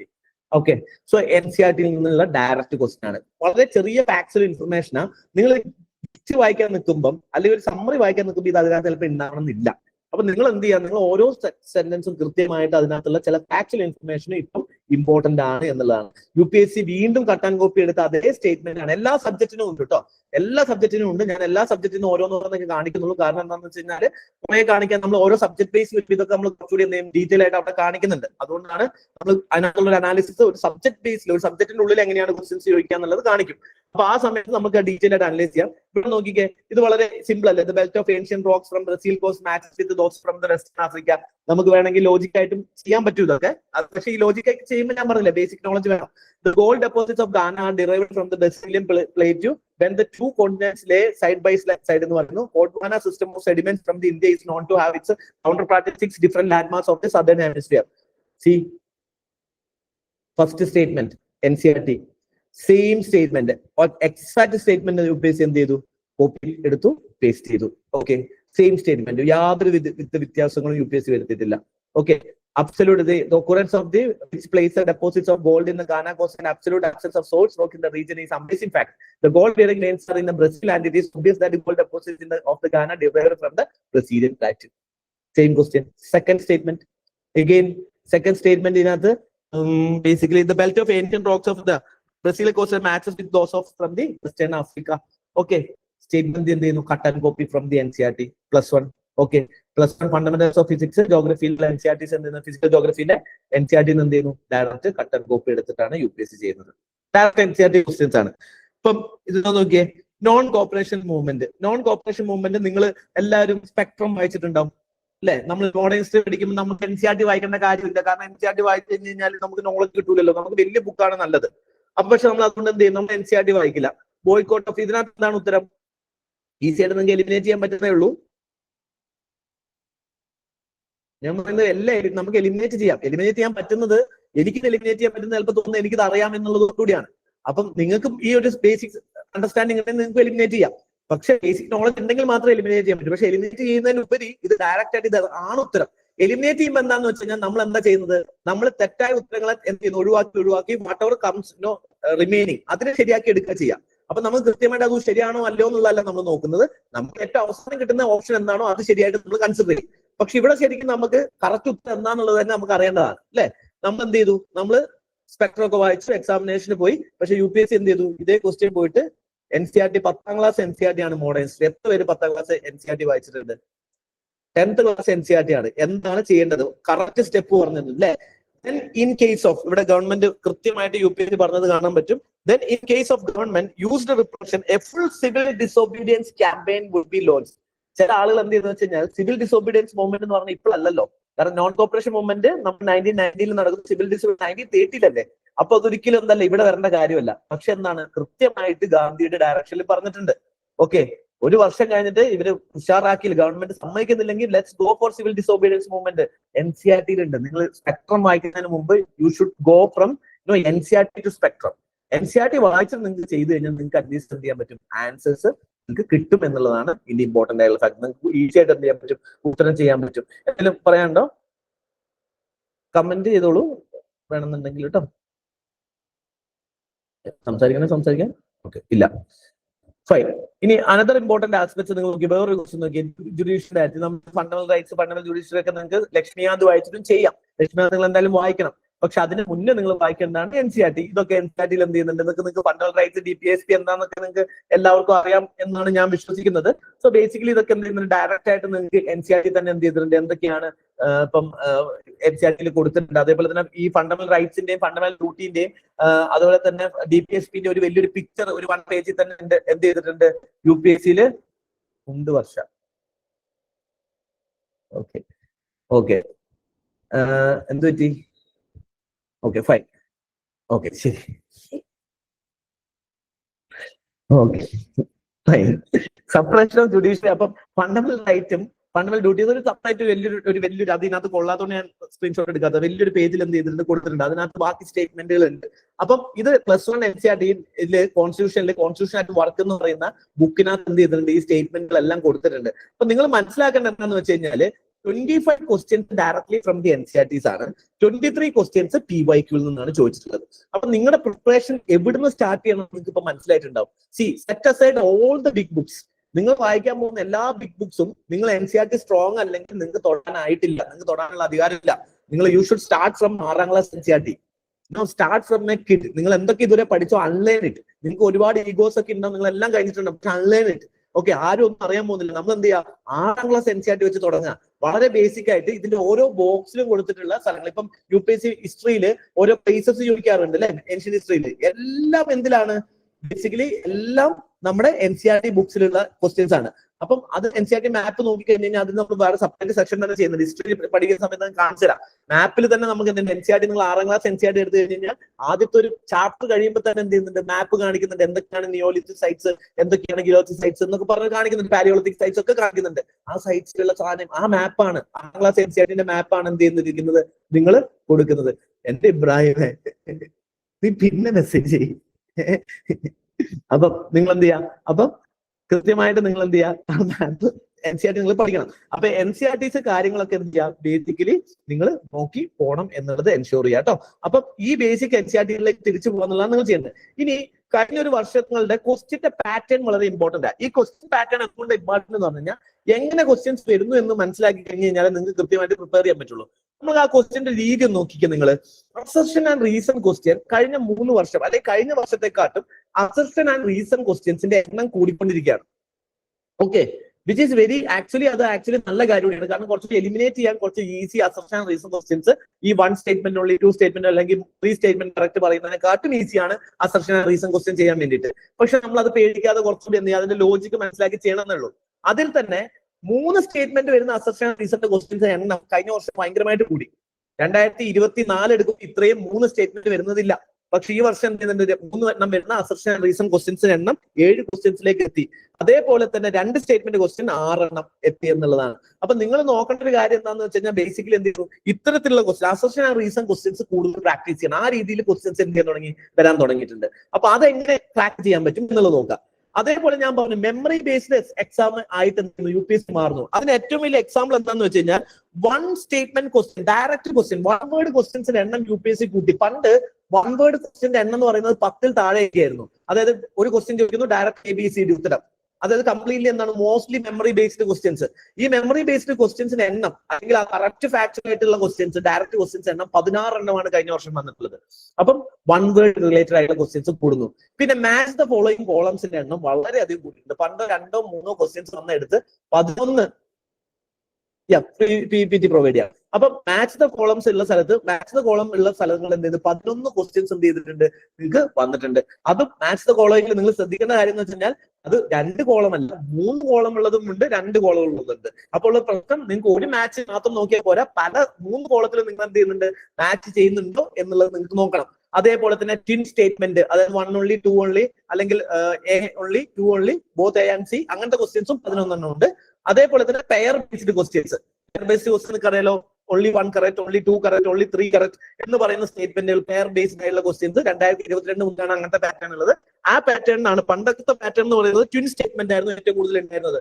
ഇവിടെ എലിമിനേറ്റ് ചെയ്യാൻ സുഖമായിരുന്നു. ABCD എന്ന് പറഞ്ഞിട്ട് 1 only 2 only, both 1 and 2 എന്നുള്ള ക്വസ്റ്റ്യൻസ് വരും. ഇങ്ങനത്തെ ക്വസ്റ്റ്യൻസ് ആയിരുന്നു പണ്ട് കൂടുതൽ ഉണ്ടായിരുന്നത്. പക്ഷെ അതിന്റെ എണ്ണം കുറഞ്ഞു വരുന്നു. കൂടി വരുന്നത് എങ്ങനെയാണ്, പെയർ ബേസ്ഡ് ആയിട്ടുള്ള ക്വസ്റ്റ്യൻസിന്റെ എണ്ണമാണ് കൂടി വരുന്നത്. അതിൽ തന്നെ 3 ബേസ് പെയറിൽ തന്നെ നിങ്ങൾ ശ്രദ്ധിക്കണം, ഏറ്റവും ഡിഫിക്കൽട്ട് ആക്കുന്ന ഭാഗം എവിടെയാന്ന് വെച്ച് കഴിഞ്ഞാൽ, 2 പെയർ ആണെങ്കിൽ ആക്ച്വലി കുറച്ചുകൂടി ചെയ്യാൻ എളുപ്പമുണ്ട്. ഓപ്ഷൻ B കുത്തി കഴിഞ്ഞാൽ മോസ്റ്റ്ലി ആൻസർ ശരിയായിരിക്കും ചെയ്യും. പക്ഷേ UPSC എന്ത് ചെയ്യുന്നു, 3ഉം 4ഉം ക്വസ്റ്റ്യൻസ്, 3ഓ അതിലധികമോ സ്റ്റേറ്റ്മെന്റ് വരുന്ന ക്വസ്റ്റ്യന്റെ എണ്ണം നോക്കിക്കേ, 31 എണ്ണം ഉണ്ട്. അതായത് ഈ 31 പെയർ ക്വസ്റ്റ്യനിൽ നിങ്ങൾ എന്ത് ചെയ്യണം എന്ന് വെച്ച് കഴിഞ്ഞാൽ, ഒരു സ്റ്റേറ്റ്മെന്റ് വായിച്ച് എലിമിനേറ്റ് ചെയ്താലും ബാക്കി 2 സ്റ്റേറ്റ്മെന്റ് കിടക്കും. അതായത് 3 സ്റ്റേറ്റ്മെന്റ് ക്വസ്റ്റ്യന്റെ എണ്ണം ലാർജ് ആണ്, വലിയ ക്വസ്റ്റ്യൻസ് ആണ്. അപ്പൊ നിങ്ങൾ one of the factor you should keep in the mind is that time management. You won't be able to find time if you are not practicing questions properly. Time management വളരെ important ആണ്. ഇനി 31 questions, 3 statement വായിക്കണം. അതും ഒന്ന് eliminate ചെയ്ത് കഴിഞ്ഞാൽ ബാക്കി 2 ചിലപ്പോൾ നിങ്ങൾ എന്ത് ചെയ്യും, നിങ്ങൾ കുടുങ്ങി നിൽക്കും. അപ്പം പ്രാക്ടീസ് ആൻഡ് ചില ഫാക്ച്വൽ ഇൻഫർമേഷൻ എലിമിനേഷനും 2 മിക്സ് ആയിട്ട് നിങ്ങൾക്ക് എന്ത് ചെയ്യണം, ഇവിടെ പ്രവർത്തിക്കണം.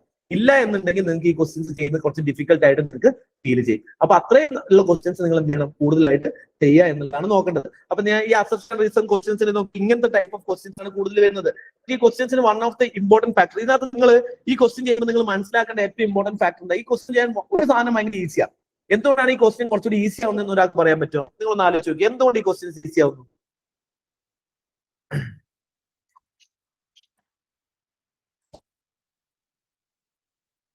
കൺസെപ്റ്റ് അറിഞ്ഞു കഴിഞ്ഞാൽ ഇത് പെട്ടെന്ന് ആൻസറിലേക്ക് എത്താൻ പറ്റും, അങ്ങനല്ലേ? അല്ല, ഇതിനകത്ത് ഒരു ആൻസർ അറിയുമെങ്കിൽ ബാക്കി കട്ട് ചെയ്യാൻ പറ്റും പെട്ടെന്ന്. അതെ, നിങ്ങൾ ആലോചിച്ച് നോക്കിയേ, ഇതിനകത്ത് എന്തായാലും എല്ലാ സ്റ്റേറ്റ്മെന്റും റോങ് അല്ല. ഇതൊരു സേഫ് പൊസിഷൻ ആണ്.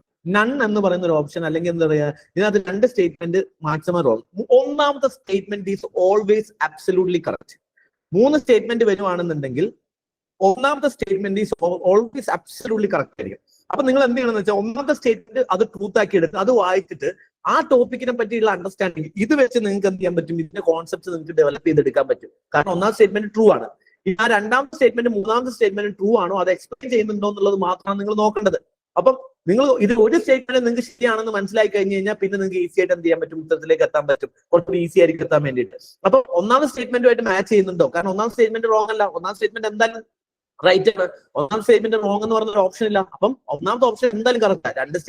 3 സ്റ്റേറ്റ്മെന്റ് ആയിട്ട് നമുക്ക് തോന്നുമെങ്കിലും ആക്ച്വലി ഇത് 2 സ്റ്റേറ്റ്മെന്റേ ഉള്ളൂ.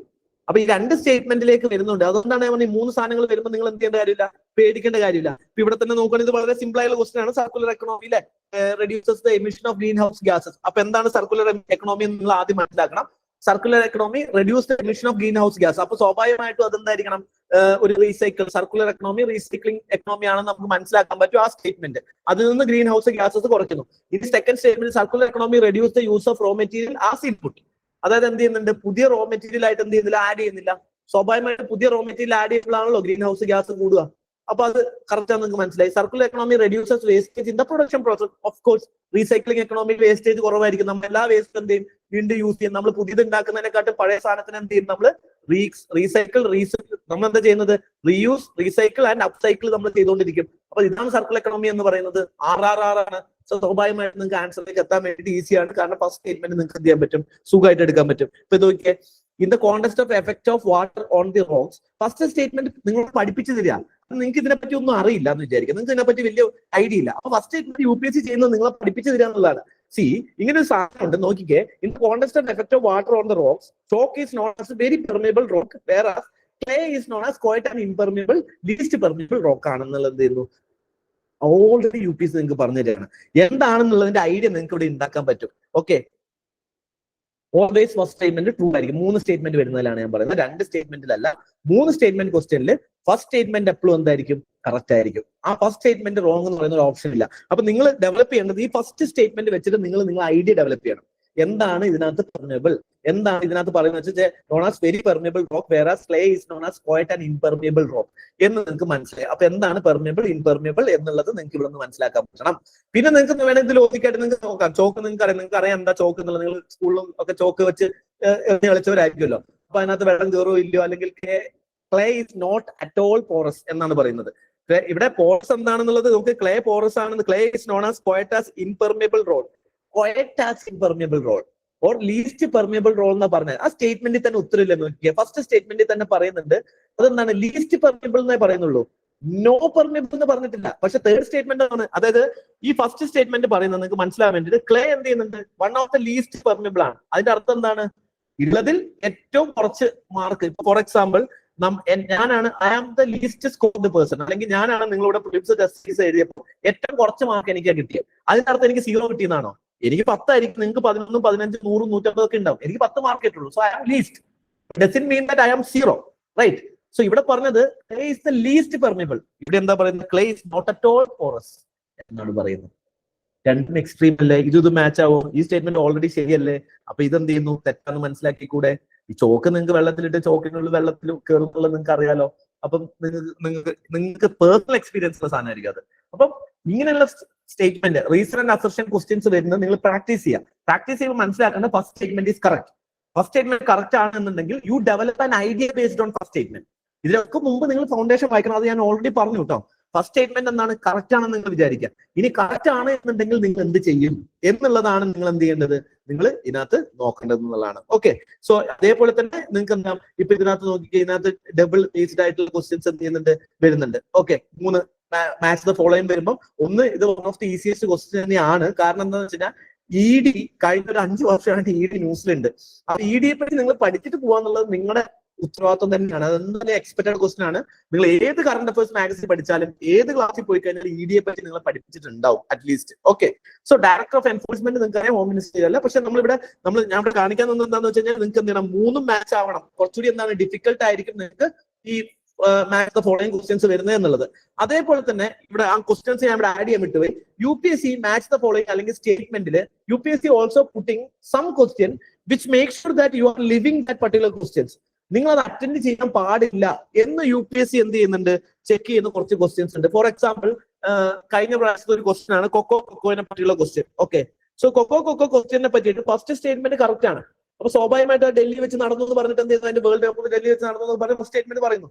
സെക്കൻഡ് സ്റ്റേറ്റ്മെന്റിൽ UPSC ചെയ്തിരിക്കുന്ന അങ്ങനത്തെ കുറെ ക്വസ്റ്റ്യൻസ് ഉണ്ട്. UPSC എന്ത് ചെയ്യുന്ന വെച്ചാൽ UPSC ഫസ്റ്റ് വുമന്റെ സ്കോർ അങ്ങോട്ടും മെന്നിന്റെ സ്കോർ ഇങ്ങോട്ടും ഇട്ട് വന്നിട്ട് പറഞ്ഞു ചെയ്തോളാൻ പറഞ്ഞു. Okay, you should not have to do that particular questions. കാരണം അത് ചെയ്യാനുള്ള നിങ്ങൾ ഈഗോ മാറ്റി വെക്കുക. നിങ്ങൾക്ക് വേണ്ട ക്വസ്റ്റ്യനിൽ മാത്രം നിങ്ങൾ ഫോക്കസ് ചെയ്യുക. ഡോണ്ട് ഡു 100 ക്വസ്റ്റ്യൻസ് കറക്റ്റ് ആക്കാൻ വേണ്ടിയിട്ട് ഒരു മൈൻഡ് സെറ്റ് അല്ല. ഏത് ചെയ്യണം ഏത് ചെയ്യണ്ട എന്നുള്ളത് മനസ്സിലാക്കുക നല്ലൊരു UPSC ആസ്പിറൻസിന്റെ ലക്ഷണമാണ്.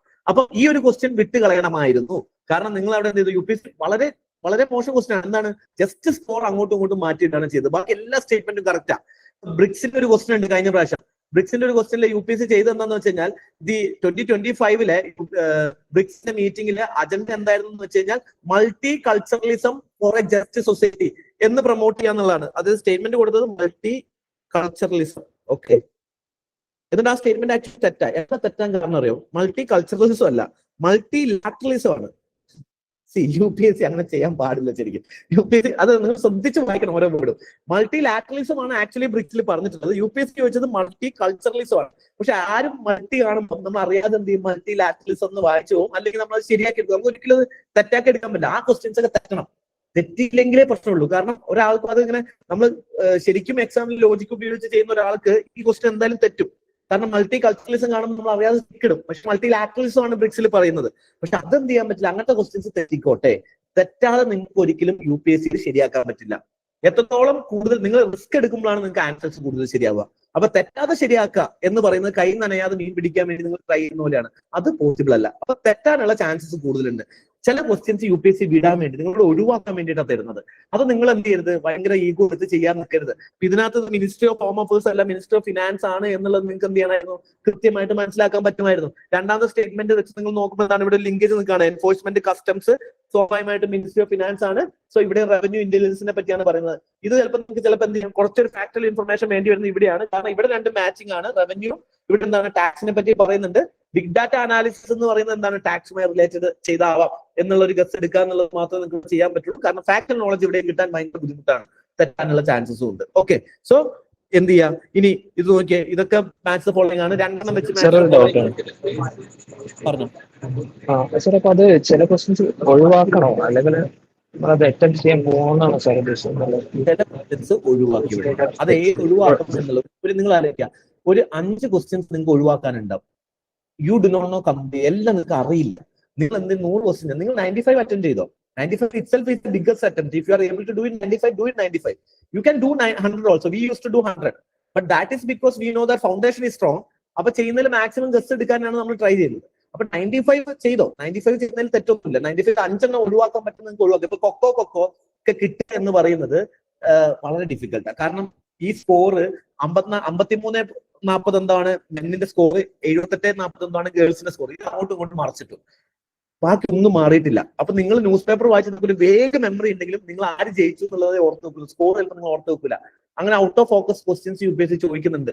അപ്പൊ അങ്ങനത്തെ ക്വസ്റ്റ്യൻസ് എന്ത് ചെയ്യാം, നിങ്ങൾക്ക് അങ്ങനെയാണ്. നിങ്ങൾ ഷുവർ അല്ല, അത് ഭയങ്കര ഷുവർ അല്ല, ഭയങ്കര ഫാക്ച്വലി അപ്പിയറിംഗ് ആണ്. Leave that particular question. എന്തിനാണ് അത്ര റിസ്ക് എടുക്കുന്നത്?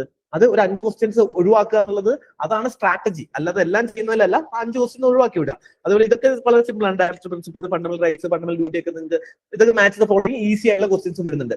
ഇതേപോലെ എക്കണോമി, ഇത് പൊളിറ്റിക് ഈസി ക്വസ്റ്റ്യൻസ് ആണ്. എക്കണോമിക്കും മാച്ച് ദ ഫോളോയിങ് കുറച്ചുകൂടി ഭയങ്കര ഈസി ക്വസ്റ്റ്യൻസ് ആണ് വരുന്നത്. ഡിഫിക്കൽട്ട് ആവുന്നത് match the following science and ടെക്കും എൻവയോൺമെന്റിലും ആണ്. ഓക്കെ, സയൻസ് ആൻഡ് ടെക്കിൽ ഈ പ്രാവശ്യം ഫാക്ച്വൽ ക്വസ്റ്റ്യൻസ് കുറെ ചോദിച്ചിട്ടുണ്ട്. ഓക്കെ, അതിൽ നമ്മൾ സയൻസ് ആൻഡ് ക്വസ്റ്റ്യന്റെ ഒരു അനാലിസിസ് ഞാൻ നിങ്ങൾക്ക് പറഞ്ഞുതരാം. സോ ബേസിക്കലി എന്താണ്, ഇനി സയൻസ് ആൻഡ് ടെക്കിന്റെ ക്വസ്റ്റ്യൻസിനകത്ത് പൊതുവേ നമ്മൾ ലോജിക്കലി ചെയ്യുമ്പോൾ നിങ്ങൾ എന്താ ചെയ്യാന്ന് വെച്ച് കഴിഞ്ഞാൽ മാക്സിമം പോസിബിലിറ്റി എന്ത് ചെയ്യായിരുന്നു, നിങ്ങൾ എടുക്കുമായിരുന്നു അല്ലെ. സയൻസ് ആൻഡ് ടെക്കിനകത്ത് നിങ്ങൾ എടുത്തതെന്ന് വെച്ചാൽ മാക്സിമം പോസിബിലിറ്റി ആയിരിക്കും. പക്ഷെ കഴിഞ്ഞ 2 വർഷത്തെ UPSCയുടെ key with respect science and technology നോക്കുമ്പോൾ കഴിഞ്ഞ 2 വർഷത്തെ UPSCന്റെ key with respect to science and technology നോക്കുമ്പോൾ നമുക്ക് കാണാൻ പറ്റുന്ന ഒരു പാറ്റേൺ എന്താണെന്ന് വെച്ച് കഴിഞ്ഞാൽ, പണ്ട് നമ്മൾ സയൻസ് ആൻഡ് ടെക്നോളജിയിൽ നമ്മൾ യൂസ് ചെയ്യുന്ന ലോജിക് എന്താണെന്ന് വെച്ച് കഴിഞ്ഞാൽ, if the question is general we'll go for the general answer. Okay, this is the G to G. Okay, if the statement question general ആണ് എന്നുണ്ടെങ്കിൽ this is the idea, you can go for general answer. അത് നമുക്ക് എല്ലാവർക്കും applicable, quality applicable ആണ്. General ആയിട്ടുള്ള ഒരു question ചോദിക്കുമ്പോൾ specific ആയിട്ടുള്ള ഉത്തരം ആയിരിക്കില്ല. സ്പെസിഫിക് ആയിട്ടുള്ള ഒരു ക്വസ്റ്റ്യൻ എപ്പോഴും ഉത്തരം സ്പെസിഫിക് ആയിരിക്കും, ഒരിക്കലും ജനറൽ ആയിരിക്കില്ല. അപ്പൊ ഒരു സ്പെസിഫിക് സാധനത്തെ പറ്റി ചോദിക്കുമ്പോൾ അതെന്തായാലും സ്പെസിഫിക് ആയിരിക്കും. ഒരു ജനറൽ സാധനത്തെ പറ്റി ചോദിക്കുമ്പോൾ അത് എപ്പോഴും എന്തായിരിക്കും, ജനറൽ ആയിരിക്കും ഉത്തരം. ഇത് സയൻസ് ആൻഡ് ടെക്കിലും എന്ത് ചെയ്യുന്നുണ്ടായിരുന്നു, വർക്ക് ചെയ്യുന്നുണ്ടായിരുന്നു. ഇപ്പം ബാക്കിയുള്ള സബ്ജക്റ്റിൽ വർക്ക് ചെയ്യും. പക്ഷെ സയൻസ് ആൻഡ് ടെക്കിൽ there is a catch. UPSC general ആയിട്ട് ക്വസ്റ്റ്യൻ ചോദിച്ചിട്ട് സ്പെസിഫിക് ഉത്തരവാണ് UPSC കഴിഞ്ഞ 2-3 പ്രാവശ്യം കീയിൽ ആഡ് ചെയ്തത്. അത് ക്വസ്റ്റ്യൻ എന്താണ്, അതിന്റെ ക്വസ്റ്റ്യന് എക്സാമ്പിൾ ഞാൻ ആക്ച്വലി എടുത്തിടാൻ വേണ്ടി സൈറ്റിലേക്ക് വിചാരിച്ചിരുന്നു. ഞാൻ എവിടെയോ ഇട്ടപ്പോൾ അതെന്റെ മിസ്സായിപ്പോയി, അത് ഞാൻ ഇട്ടിട്ടില്ല. എനിക്ക് തോന്നുന്നു ഞാൻ ഒരു മിനിറ്റ്. ഓക്കെ, ഒരു എക്സാമ്പിള് ഞാൻ എൻ്റെ ഉണ്ട് ക്വസ്റ്റ്യൻ, എക്സാമ്പിൾ കാണിച്ചു തരാവേ. പക്ഷെ ഞാൻ ഇതിലേക്ക് ഇട്ടാൻ വിട്ടുപോയി. ഒരു എക്സാമ്പിൾ ഞാൻ കാണിച്ചു തരാം. Okay, 1 minute.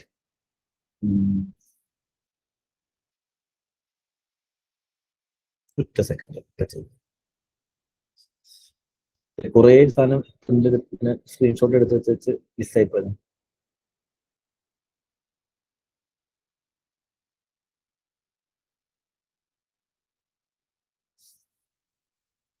ഓക്കെ, ഇത് നോക്കിയേ. Identification of narcotics on the passengers at airport. ഇതിനകത്ത് which of the following how many of the above activities are radar use ചെയ്തെന്ന് നിങ്ങൾക്ക് കാണാമല്ലോ. ഇത് റഡാർ യൂസ് ചെയ്തെന്നുള്ളതാണ് ചോദ്യം. അപ്പം ഇതിനകത്ത് ക്വസ്റ്റ്യൻസ് വന്നിരിക്കുന്നതിൽ ബേസിക്കലി ഈ ക്വസ്റ്റ്യൻസിന് നിങ്ങൾ ആൻസർ എടുക്കേണ്ടത്, നിങ്ങൾ ഏത് ആൻസർ കീ ചെക്ക് ചെയ്ത് കഴിഞ്ഞാൽ കഴിഞ്ഞ വർഷത്തെ കീക്ക് നോക്കിക്കഴിഞ്ഞാൽ answer will be D, sorry C. All the 3 ആണ്. നമ്മളെല്ലാം ഓൾ ദ എബോ ആണ് നമ്മൾ പൊതുവെ കൊടുക്കുക. അപ്പൊ ഓൾ ദ എബോ നമ്മൾ പൊതുവെ കൊടുക്കുന്ന സമയത്ത് നമ്മൾ എപ്പോഴും വിചാരിക്കും ഇതെല്ലാം ശരിയാവും എന്നുള്ളതാണ് നമ്മൾ വിചാരിക്കുക. അപ്പൊ നോക്കിക്കേ, tracking the migration of animals, monitoring of perceptions, ഇത് ജനറൽ ക്വസ്റ്റ്യൻ ആണ്. റഡാർ വെച്ച് എന്തൊക്കെ ട്രാക്ക് ചെയ്യാൻ പറ്റും. അപ്പൊ നമ്മൾ എപ്പോഴും ജനറൽ ക്വസ്റ്റ്യൻ ജനറൽ ആണ് സയൻസ് ആൻഡ് നമ്മൾ യൂസ് ചെയ്തുകൊണ്ടിരുന്നത്. It used to be correct till 2022. ഇത് കറക്റ്റും ആയിരുന്നു. പക്ഷെ കഴിഞ്ഞ 2-3 വർഷമായിട്ട് ബേസിക്കലി UPSC ഇതിനകത്ത് സ്പെസിഫിക് ഉത്തരം എടുക്കാൻ തുടങ്ങി. ഇതിന്റെ ഉത്തരം എന്താണെന്ന് പറയാൻ പറ്റുമോ സർ? ഫസ്റ്റ് ഓപ്ഷൻ തെറ്റാണ്, ഐഡന്റിഫിക്കേഷൻ ഓഫ് നാർക്കോട്ടിക്സ്, അത് തെറ്റാണ്. സെക്കൻഡ് വണ്ണും തേർഡ് വണ്ണും കറക്റ്റ് ആണ്. ഓക്കെ, നിങ്ങൾക്ക് എന്ത് ചെയ്യാൻ പറ്റും, നിങ്ങൾ ന്യൂസ് പേപ്പർ സെർച്ച് ചെയ്ത് കഴിഞ്ഞാൽ നിങ്ങൾക്ക് ഫസ്റ്റ് സ്റ്റേറ്റ്മെന്റിനും ആൻസർ കിട്ടും. ഓക്കെ, അതായത് ഫസ്റ്റ് സ്റ്റേറ്റ്മെന്റിനും സെക്കൻഡ് സ്റ്റേറ്റ്മെന്റിനും തേർഡ് സ്റ്റേറ്റ്മെന്റിനും റിപ്പോർട്ട്സും സ്റ്റഡീസും ഉണ്ട്. അതായത് 3 എക്സ്പ്ലനേഷൻ ഉണ്ട്, ഓൾ ദ 3 ശരിയാണെന്നുള്ളത്. പക്ഷെ UPSC എടുത്തിരിക്കുന്നത് ഓൺലി 2 ആണ്. ആൻഡ് UPSC പറഞ്ഞിട്ടില്ല ഏതാണ് UPSC തെറ്റാക്കി എടുത്തതെന്നുള്ളത്. അതായത് UPSC പറയുന്നില്ല ഇതിനകത്ത് ഏതാ തെറ്റ്. നമ്മൾ എക്സാമിനേഷന്റെ പാറ്റേണിന്റെ പ്രോബ്ലം ആണ്. Recent UPSC reverse. UPSC അടുത്ത വർഷം ഒരു പ്രൊഫഷണൽ കീ ഇറക്കും. നമുക്ക് എന്ത് ചെയ്യാം, ചലഞ്ച് ചെയ്യാം ഫ്രം ദി ആക്യുറേറ്റ് സോഴ്സ് ആണെങ്കിൽ, വിച്ച് ഈസ് റിയലി ഗുഡ്, നല്ലൊരു ഇനിഷ്യേറ്റീവ് ആണ്. സോ പക്ഷെ ഇതുവരെ UPSC ചെയ്യുന്നത് അത് വളരെ മോശമാണ് ആസ്പിരൻസിനോട്. കാരണം ആസ്പിരൻസിന് അറിയില്ല ഇതിനകത്ത് ഏതാ ഉത്തരം തെറ്റുന്നത്. കാരണം B ആണ് UPSC പറഞ്ഞത്, പക്ഷെ ആക്ച്വലി ഇതിനകത്ത് എന്താണ് B, ഇതിൽ ഏതാണ് തെറ്റാക്കി എടുത്തതെന്ന് UPSC പറഞ്ഞിട്ടില്ല. പക്ഷെ നമുക്ക് ന്യൂസ് റിപ്പോർട്ട് നോക്കുമ്പോൾ നമുക്ക് ഇതിനകത്ത് 3 എണ്ണത്തിനും സ്റ്റഡീസും റിപ്പോർട്ട്സും കാണുന്നുണ്ട്. So how to go for it എന്നുള്ളത് ഒരു ഡിഫിക്കൽട്ട് ആണ്. ഈ വർഷം അങ്ങനത്തെ ക്വസ്റ്റ്യൻസ് ഉണ്ട്. ഇപ്പൊ ചാർക്കോളിന്റെ ബേസ് ചെയ്തൊരു ക്വസ്റ്റ്യൻസ് ഉണ്ടായിരുന്നു. അതുപോലെ തന്നെ ഇതിനകത്ത് ഏതാണ് ഹൈബ്രിഡ് വെഹിക്കിൾ എന്ന് പറയുന്ന ഒരു ക്വസ്റ്റ്യൻസ് ഉണ്ട്. സോ ഹൈബ്രിഡ് വെഹിക്കിൾസ് എന്ന് പറയുന്ന ഒരു പർട്ടിക്കുലർ ക്വസ്റ്റ്യൻസിൽ 3 ഓപ്ഷൻസ് ആണ്. സോ നമുക്ക് അവിടെ D എടുക്കാനുള്ള ഓപ്ഷൻസ് മാത്രമേ ഉള്ളൂ. But we do not know what UPSC is going to take as a key. അടുത്ത വർഷത്തെ 2025 ക്വസ്റ്റ്യൻ ആണ്, അതുകൊണ്ട് കീ വന്നിട്ടില്ല. പക്ഷെ അതിൽ ഏതാണ് UPSC എടുക്കാൻ പോകുന്നത് നമുക്കറിയില്ല. പക്ഷെ UPSC കഴിഞ്ഞ 2-3 വർഷമായിട്ട് the trend was reversed. Trend എന്താണ്, സയൻസ് ആൻഡ് ടെക്നോളജിക്കുള്ള ട്രെൻഡ് എന്തായിരുന്നു എന്ന് വെച്ച് കഴിഞ്ഞാൽ ജനറൽ ക്വസ്റ്റ്യൻ ചോദിച്ചു കഴിഞ്ഞാൽ ജനറൽ ആൻസർ ആയിരിക്കും. പക്ഷെ ഇപ്പം ജനറൽ ക്വസ്റ്റ്യന് UPSC ചില സ്ഥലങ്ങളിൽ സ്പെസിഫിക് ഉത്തരങ്ങളാണ് എടുക്കുന്നത്. അപ്പം അതൊരു ട്രാപ്പാണ്, അത് നമുക്കൊരു പ്രോബ്ലം ആണ്, ഒരു ചലഞ്ചും ആണ്. അപ്പൊ നിങ്ങൾ എന്ത് ചെയ്യരുത്, ബ്ലൈൻഡ് ആയിട്ട് നിങ്ങൾ ഒരിക്കലും സയൻസ് ആൻഡ് ടെക്കിന് ഓൾ ഓഫ് ദി എബോ എന്ന് പറയുന്ന ആൻസർ ലോജിക്കലി പല സ്ഥലങ്ങളും നമ്മൾ പഠിപ്പിച്ച ആളുകൾ പഠിപ്പിച്ചു വിടുന്നുണ്ട് ഇപ്പോഴും. പക്ഷെ which is not working for last 3 years എന്ന് നിങ്ങൾ മനസ്സിലാക്കണം. അപ്പൊ കുറച്ചുകൂടി specific and current affairs oriented ആയിട്ടുള്ള സാധനങ്ങളാണ് ചോദിക്കുന്നത്. ഇനി ഇതിലുള്ളത് നിങ്ങൾക്ക് ബേസിക്കലി അപ്പൊ സയൻസ് ആണെങ്കിലുള്ള ഒരു ട്രെൻഡിന്റെ വ്യത്യാസമാണ്, കുറച്ചുകൂടി ഫാക്ച്വൽ ആണ്. അതുപോലെ തന്നെ കറണ്ട് അഫേഴ്സ് ഓറിയന്റഡ് ആയിട്ടുള്ള സ്പേസ് ക്രാഫ്റ്റ് അതൊക്കെയാണ്, ജെറ്റ് എന്നാണ്, അത് മാച്ച് ദ ഫോളോയിങ് തരുന്നത്. ഈവൻ യു നോ വൺ നിങ്ങൾക്ക് എന്ത് ചെയ്യാൻ പറ്റില്ല. അതുപോലെ തന്നെ IR നിങ്ങൾക്ക് ചെയ്യാൻ പറ്റുന്ന പാറ്റേൺ, പണ്ട് IR mapping prominent places, conflict in news, ഇതൊക്കെയാണ് ചോദിച്ചുകൊണ്ടിരുന്നത്. ഇപ്പം ന്യൂസിലുള്ള എല്ലാ സിറ്റീസും ചോദിക്കുന്നുണ്ട്. പക്ഷെ ആ സിറ്റീസ് നിങ്ങൾക്ക് പഠിക്കുക എന്നുള്ളത് വളരെ ഡിഫിക്കൽട്ടാണ്. നിങ്ങൾക്ക് അത് ചെയ്യാനുള്ളത് നിങ്ങൾക്ക് കിട്ടാനുള്ള ചാൻസസ് ഭയങ്കര കുറവാണ്. വളരെ സ്പെസിഫിക് ക്വസ്റ്റ്യൻ ആണ്. ഇഫ് യു നോ ലൈക്ക് നിങ്ങൾക്ക് യൂറോപ്യൻ കൺട്രികളെ പറ്റി ഭയങ്കര അറിവുണ്ടെന്നുണ്ടെങ്കിൽ കഴിഞ്ഞ വർഷത്തെ ഇപ്പൊ നോർമാൻഡി ഫ്രാൻസിലുള്ള സിറ്റിയാണ്. ബേസിക്കലി അത് തിരിച്ചു കൊടുത്തിരിക്കുന്നു. അപ്പം ഓട്ടോമാറ്റിക്കലി ഇങ്ങനെയുള്ള ചേഞ്ചസ് നമ്മൾ വരുത്തുന്ന സമയത്ത് നമ്മൾ എന്ത് ചെയ്യണം എന്ന് വെച്ച് കഴിഞ്ഞാൽ നിങ്ങൾ കൃത്യമായിട്ട് എന്ത് ചെയ്യേണ്ടി വരും, അത് മനസ്സിലാക്കേണ്ടി വരും. ചില ആളുകൾക്ക് ചില സീരീസ് കണ്ടു കഴിഞ്ഞ് കഴിഞ്ഞാൽ നിങ്ങൾക്ക് ചിലപ്പോൾ അത് മനസ്സിലാവും. അല്ലെങ്കിൽ ഫുട്ബോൾ നിങ്ങൾ ഏതെങ്കിലും ടീമിൽ യൂറോപ്യൻ ടീമിനെ ചെയ്യുന്നുണ്ടെങ്കിൽ നിങ്ങൾക്ക് ഏകദേശം കുറച്ച് സിറ്റി യൂറോപ്പിൽ മനസ്സിലാവും. അതോടൊപ്പം you should leave that particular question. കാരണം നിങ്ങൾക്ക് ചെയ്യാൻ ഡിഫിക്കൽട്ട് ആണ്. See what is the take away, അല്ലെങ്കിൽ നിങ്ങൾ ഇതിനകത്ത് കൃത്യമായിട്ട് നോക്കേണ്ടത് കഴിഞ്ഞ ഒരു വർഷത്തെ പാറ്റേണിൽ UPSC വന്നുള്ള ചേഞ്ചസ് എന്താണെന്ന് ചോദിച്ചു കഴിഞ്ഞാൽ one thing is that reading ഈ newspaper is very important. ഏറ്റവും ഇമ്പോർട്ടന്റ് ആയ ഫാക്ടർ റീഡിങ് ന്യൂസ് പേപ്പർ ആണ്. 12 ക്വസ്റ്റ്യൻസിന്റെ അടുത്ത് 6 ക്വസ്റ്റ്യൻ IR റിലേറ്റ് ചെയ്താണ്. അതിൽ തന്നെ പല ക്വസ്റ്റ്യൻസ് മാപ്പിംഗ് റിലേറ്റഡ് ആയിട്ടുള്ള മിക്ക ക്വസ്റ്റ്യൻസും ലേക്കിനെ പറ്റിയുള്ള ക്വസ്റ്റ്യൻസ് ഉണ്ടായിരുന്നു. അതേപോലെ സിറ്റി ബേസ്ഡ് ക്വസ്റ്റ്യൻസ് ഉണ്ടായിരുന്നു. ഒരു മാഗസിൻ നിങ്ങൾ വായിച്ചു കഴിഞ്ഞാൽ നിങ്ങൾക്ക് ആ ക്വസ്റ്റ്യൻ ചെയ്യാൻ പറ്റില്ല. Not even any single magazine, you take any magazine last year. ഇപ്പൊ എല്ലാവരും അത് കൊടുക്കും. കഴിഞ്ഞ വർഷത്തെ മാഗസിൻസിൽ നിങ്ങൾക്ക് ചെയ്യാൻ പറ്റില്ല. കാരണം it was completely from news paper based reading എന്നായിരുന്നു. അതിനെ വിചാരം ന്യൂസ് പേപ്പർ എല്ലാം എടുത്തിന് കോപ്പി അടിക്കണം എന്നല്ല ഞാൻ പറയുന്നത്. ബട്ട് ബേസിക് ടച്ച് ഓഫ്, അതായത് UPSC എന്താ ഇവിടെ ചെയ്യുന്നതെന്ന് പറഞ്ഞു കഴിഞ്ഞാൽ UPSC want to democratise UPSC preparation. അതായത് ഇൻസ്റ്റിറ്റ്യൂഷൻസിന്റെ ഇമ്പാക്ട് കുറയ്ക്കുക എന്നുള്ള UPSCന്റെ ആവശ്യമാണ്. കാരണം it should be affordable to everyone. Institutions ഇല്ലാത്ത ആൾക്കും പഠിക്കാൻ പറ്റണം. അപ്പം ആ ഇൻസ്റ്റിറ്റ്യൂഷൻസ് പഠിക്കാൻ ന്യൂസ് പേപ്പറിലുള്ള ബേസിക് റീഡിംഗ് ഇമ്പോർട്ടന്റ് ആണ്. ഒന്നാമത്തെ കാര്യം.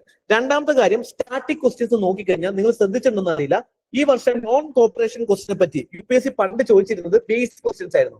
പക്ഷെ ഇപ്പൊ ഒരു ടോപ്പിക് കിട്ടിക്കഴിഞ്ഞാൽ ആ ടോപ്പിനെ പറ്റി ഒരുപാട് ക്വസ്റ്റ്യൻസ് ചോദിക്കുന്നുണ്ട്. അതിന്റെ ഇൻഡെപ്ത് അണ്ടർസ്റ്റാൻഡിംഗ് വേണം. അത് നിങ്ങൾക്ക് ജസ്റ്റ് പണ്ടത്തെക്കാട്ടും കുറച്ചൊരു അണ്ടർസ്റ്റാൻഡിംഗ് കൂടുതൽ വേണം ഇപ്പോഴത്തെ ക്വസ്റ്റ്യൻസ്. ഇപ്പൊ ഫോർ എക്സാമ്പിൾ ഗവർണർ റിലേറ്റഡ് ആയ ക്വസ്റ്റ്യൻസ് കഴിഞ്ഞ ഒരു വർഷം ന്യൂസിലുണ്ട്. ഗവർണർ റിലേറ്റഡ് ആയിട്ടുള്ള 3 ക്വസ്റ്റ്യൻസ് ഈ പ്രാവശ്യം UPSC ചോദിച്ചത്. തിങ്ക് അബൌട്ട് എ പേഴ്സൺ, ഒരു ആസ്പിരന്റ് ഗവർണറെ പറ്റി പഠിക്കാതെ പോയിട്ടുണ്ടെങ്കിൽ 6 മാർക്ക് അവിടെ പോയി. 3 question. Non corporation movement 2 question. UPSC അങ്ങനെ ചോദിക്കാറില്ല. ഒരു ടീമിൽ നിന്ന് ഒരു ക്വസ്റ്റ്യൻ ആയിരുന്നു ചോദിക്കുന്നത്.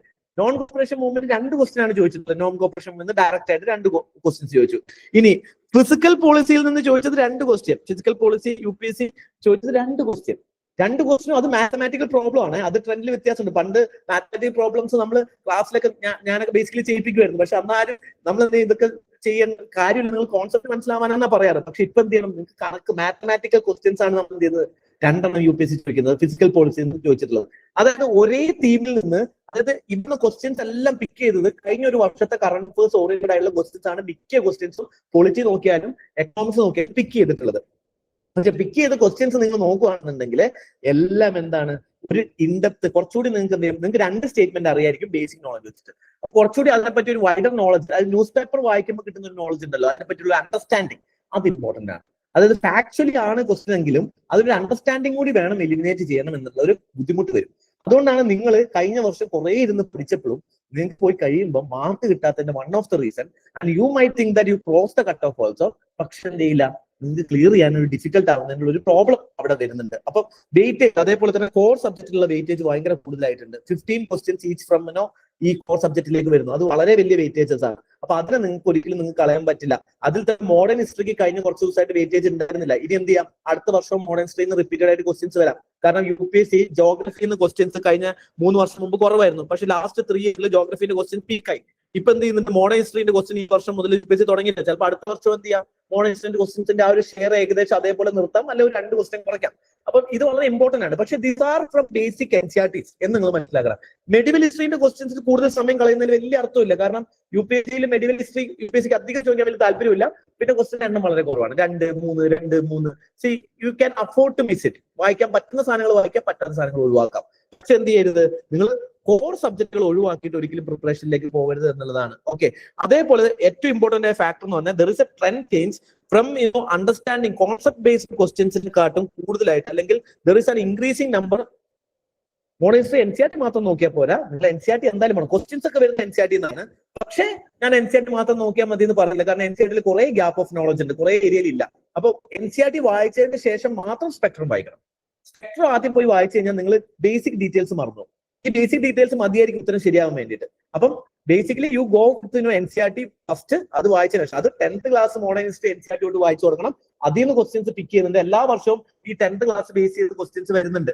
അതായത് മോഡേൺ ഹിസ്റ്ററിന്ന് വരുന്നുണ്ട്, അതേപോലെ തന്നെ 10th ക്ലാസ്സിലുള്ള വേൾഡ് ഹിസ്റ്ററിന്റെ ഒരു ബുക്കൊക്കെ ഉണ്ട്. അതിൽ നിന്ന് ബോക്സിൽ നിന്നൊക്കെ ക്വസ്റ്റ്യൻസ് വളരെയധികം റിപ്പീറ്റഡ് ആയിട്ട് വരുന്നുണ്ട്. അപ്പം അതുകൊണ്ട് അത് മിസ്സാക്കാൻ പാടില്ല. ഓക്കെ, ഇനി അതേപോലെ തന്നെ ഏറ്റവും ഇമ്പോർട്ടന്റ് ആയ ആസ്പെക്ട്സ് എന്ന് പറയുന്നത് സ്റ്റാർട്ട് വിത്ത് ബേസിക്സ്. എല്ലാ ബുക്കും നിങ്ങൾ സ്പെക്ട്രം മാറ്റി വെക്കുക, ലക്ഷ്മികാന്ത് മാറ്റി വെക്കുക, അല്ലെങ്കിൽ നിങ്ങൾ GC Leon ഒക്കെ മാറ്റി വെക്കുക. എല്ലാം ആദ്യം മാറ്റി വെച്ചിട്ട് make sure that you understood NCERT and PYQ ഒക്കെ ചെയ്ത്, PYQ നിങ്ങൾ NCERT വായിച്ച് വേണമെങ്കിൽ ബേസിക് ബുക്ക് വായിച്ചതിന് ശേഷം ഒരു ജനുവരി തൊട്ട് ചെയ്തു തുടങ്ങിയാൽ മതി. പക്ഷെ NCERTs നിങ്ങൾ തറവാക്കി വെക്കുക എന്നുള്ളത് ഇമ്പോർട്ടന്റ് ആണ്. NCERT തറവാക്കി അതിൽ നിന്ന് നിങ്ങൾ നോട്ട് ഉണ്ടാക്കാൻ പറ്റുവാണെന്നുണ്ടെങ്കിൽ വിച്ച് ഇസ് ഗുഡ്. ഓക്കെ, നിങ്ങൾക്ക് ഇമ്മീഡിയറ്റ് റിവിഷൻ നോട്ട്സ് ഉണ്ടാക്കാം. അതേപോലെ അങ്ങനെ നോട്ട് ഉണ്ടാക്കി വെച്ച് കഴിഞ്ഞ് കഴിഞ്ഞാൽ നിങ്ങൾക്ക് ലാസ്റ്റ് വരുന്ന 3 months നിങ്ങൾക്ക് പ്രിപ്പയർ ചെയ്യാം. And many of U will B failing the prelims because of anxiety, depression, അതുപോലെയുള്ള നിങ്ങൾക്ക് ആ ഒരു എക്സാമിനേഷനിൽ നിങ്ങൾ ഇമോഷൻ മാനേജ് ചെയ്യാൻ പറ്റാത്തതാണ്. See, emotion will able to manage when you know that you put work. നിങ്ങൾ വർക്ക് ചെയ്ത് കഴിഞ്ഞ് കഴിഞ്ഞാൽ നിങ്ങൾക്ക് എന്ത് ചെയ്യും? You will feel confident. നിങ്ങൾക്കറിയാം നിങ്ങളുടെ പ്രിപ്പറേഷനിലെ ഗ്യാപ്പ് ഉണ്ട്. ഞാൻ NCERT വായിച്ചിട്ടില്ല. ഇപ്പൊ നിങ്ങൾക്ക് കോൺഫിഡൻസ് ഉണ്ടാവും NCERT വായിക്കാതിരിക്കാൻ. കാരണം എന്താന്ന് വെച്ച് കഴിഞ്ഞാൽ എക്സാം ഭയങ്കര ദൂരെയാണ്. പക്ഷെ എക്സാം അടുക്കുമ്പോൾ നിങ്ങൾക്ക് ധൈര്യം ചോരാൻ തുടങ്ങും. ഈ ചോർന്നു പോകുന്ന ധൈര്യത്തെ പിടിച്ചു നിർത്താൻ വേണ്ടിയിട്ട് അപ്പൊ നിങ്ങൾക്ക് മനസ്സിലാവണം NCERT ഞാൻ വായിച്ചിട്ടുണ്ട്, അപ്പൊ ഞാൻ ബേസിക് ചെയ്തിട്ടുണ്ട്, എനിക്ക് ബേസിക് അറിയാം. അറ്റ്ലീസ്റ്റ് എനിക്ക് ഒരു 20 questions 50 questions അടുത്ത് എനിക്ക് കിട്ടും. ബാക്കി എനിക്ക് ചെയ്യാനുണ്ട്, അത്രയും ഞാൻ പഠിച്ചിട്ടുണ്ട്. ആ കോൺഫിഡൻസിലാണ് നിങ്ങൾക്ക് എന്ത് ചെയ്യാൻ പറ്റുന്നത്?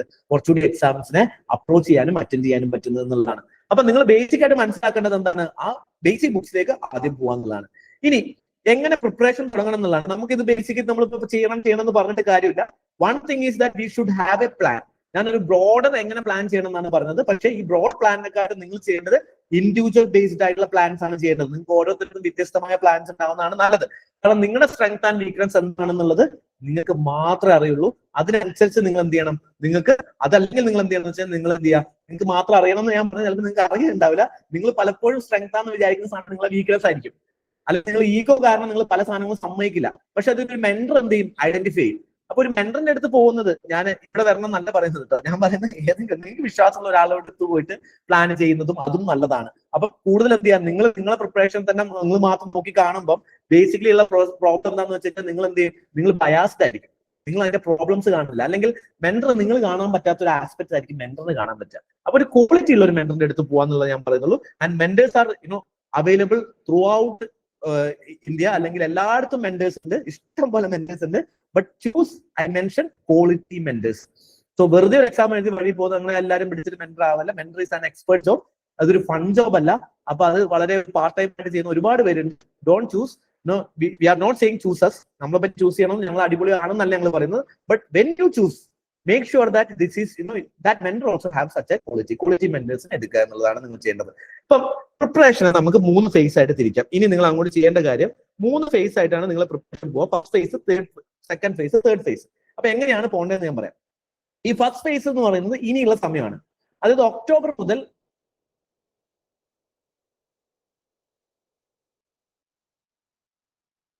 അതെ അത് ശരി തന്നെയാണ്. അതിലേക്ക് ഞാൻ വരാം. എന്തുകൊണ്ടാണ് അങ്ങനെ പറയുന്നത്? അപ്പൊ നിങ്ങൾ ശ്രദ്ധിക്കേണ്ട കാര്യം പറഞ്ഞുതരാം.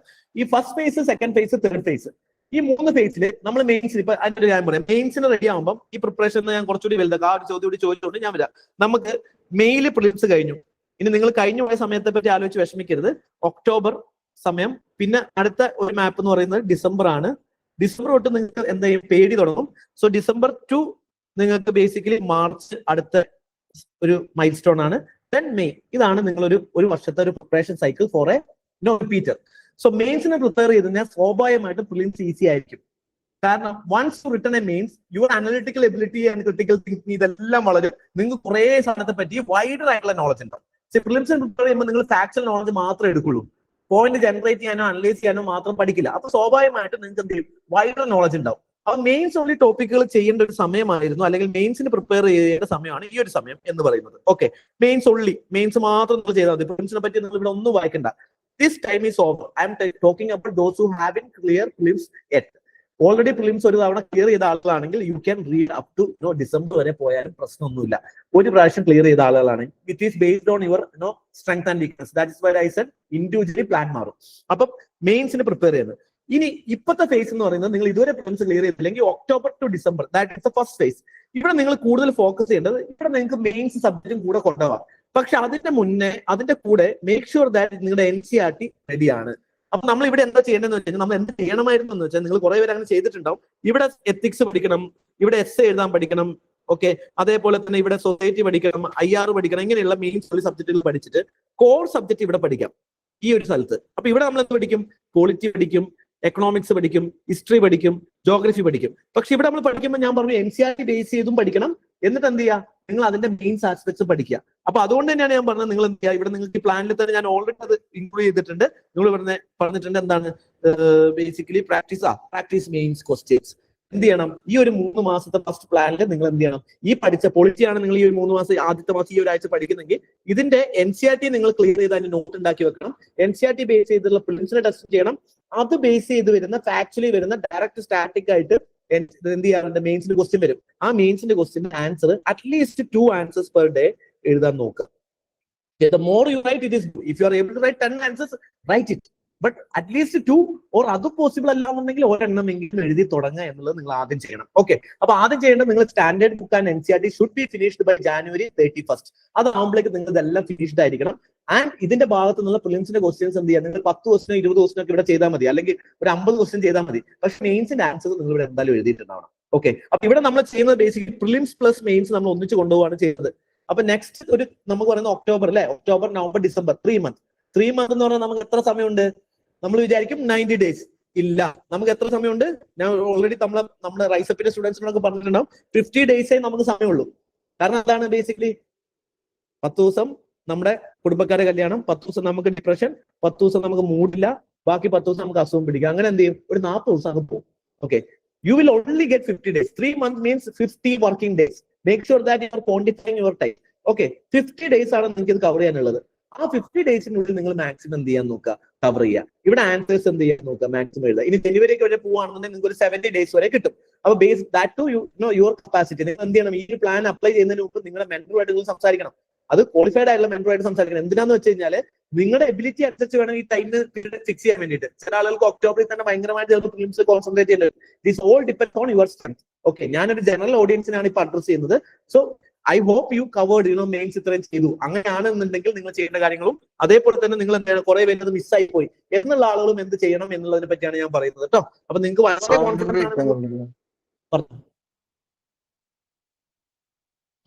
ബ്രേക്ക് ആയി പോകുന്നുണ്ട്. നെറ്റ്വർക്ക് ഇഷ്യൂ ആണോ? എല്ലാവർക്കും ബ്രേക്ക് ആവുന്നുണ്ടോ?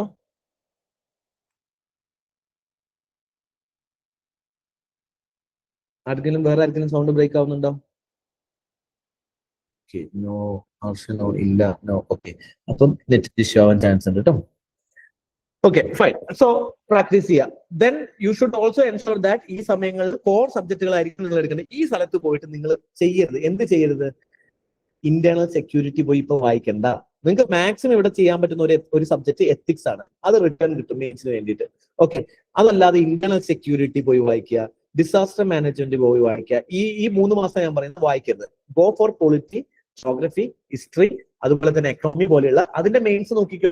അതിന്റെ പ്രിലിംസും മെയിൻസും ക്ലബ് ചെയ്ത് നോക്ക്. അപ്പൊ നിങ്ങൾക്ക് എന്ത് ചെയ്യാൻ പറ്റും? നിങ്ങൾക്ക് അതുകൂടി ചെയ്യാൻ പറ്റും. ഇനി പ്രിലിംസ് CSAT ഭയങ്കര വീക്കാണ് എന്നുള്ള ആളുകൾ you should not have overconfidence. UPSC says 10th class CSAT, but UPSC asking CAT level max.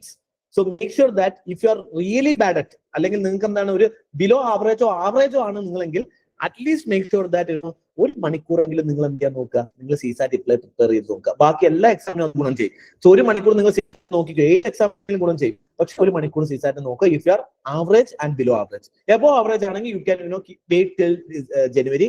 അതുവരെ അത് ഇപ്പൊ നോക്കി തുടങ്ങിയാൽ മതി. പക്ഷെ ഇപ്പൊ നിങ്ങൾ എന്ത് ചെയ്യുക? അല്ലാത്ത ആളുകൾ തുടങ്ങുക.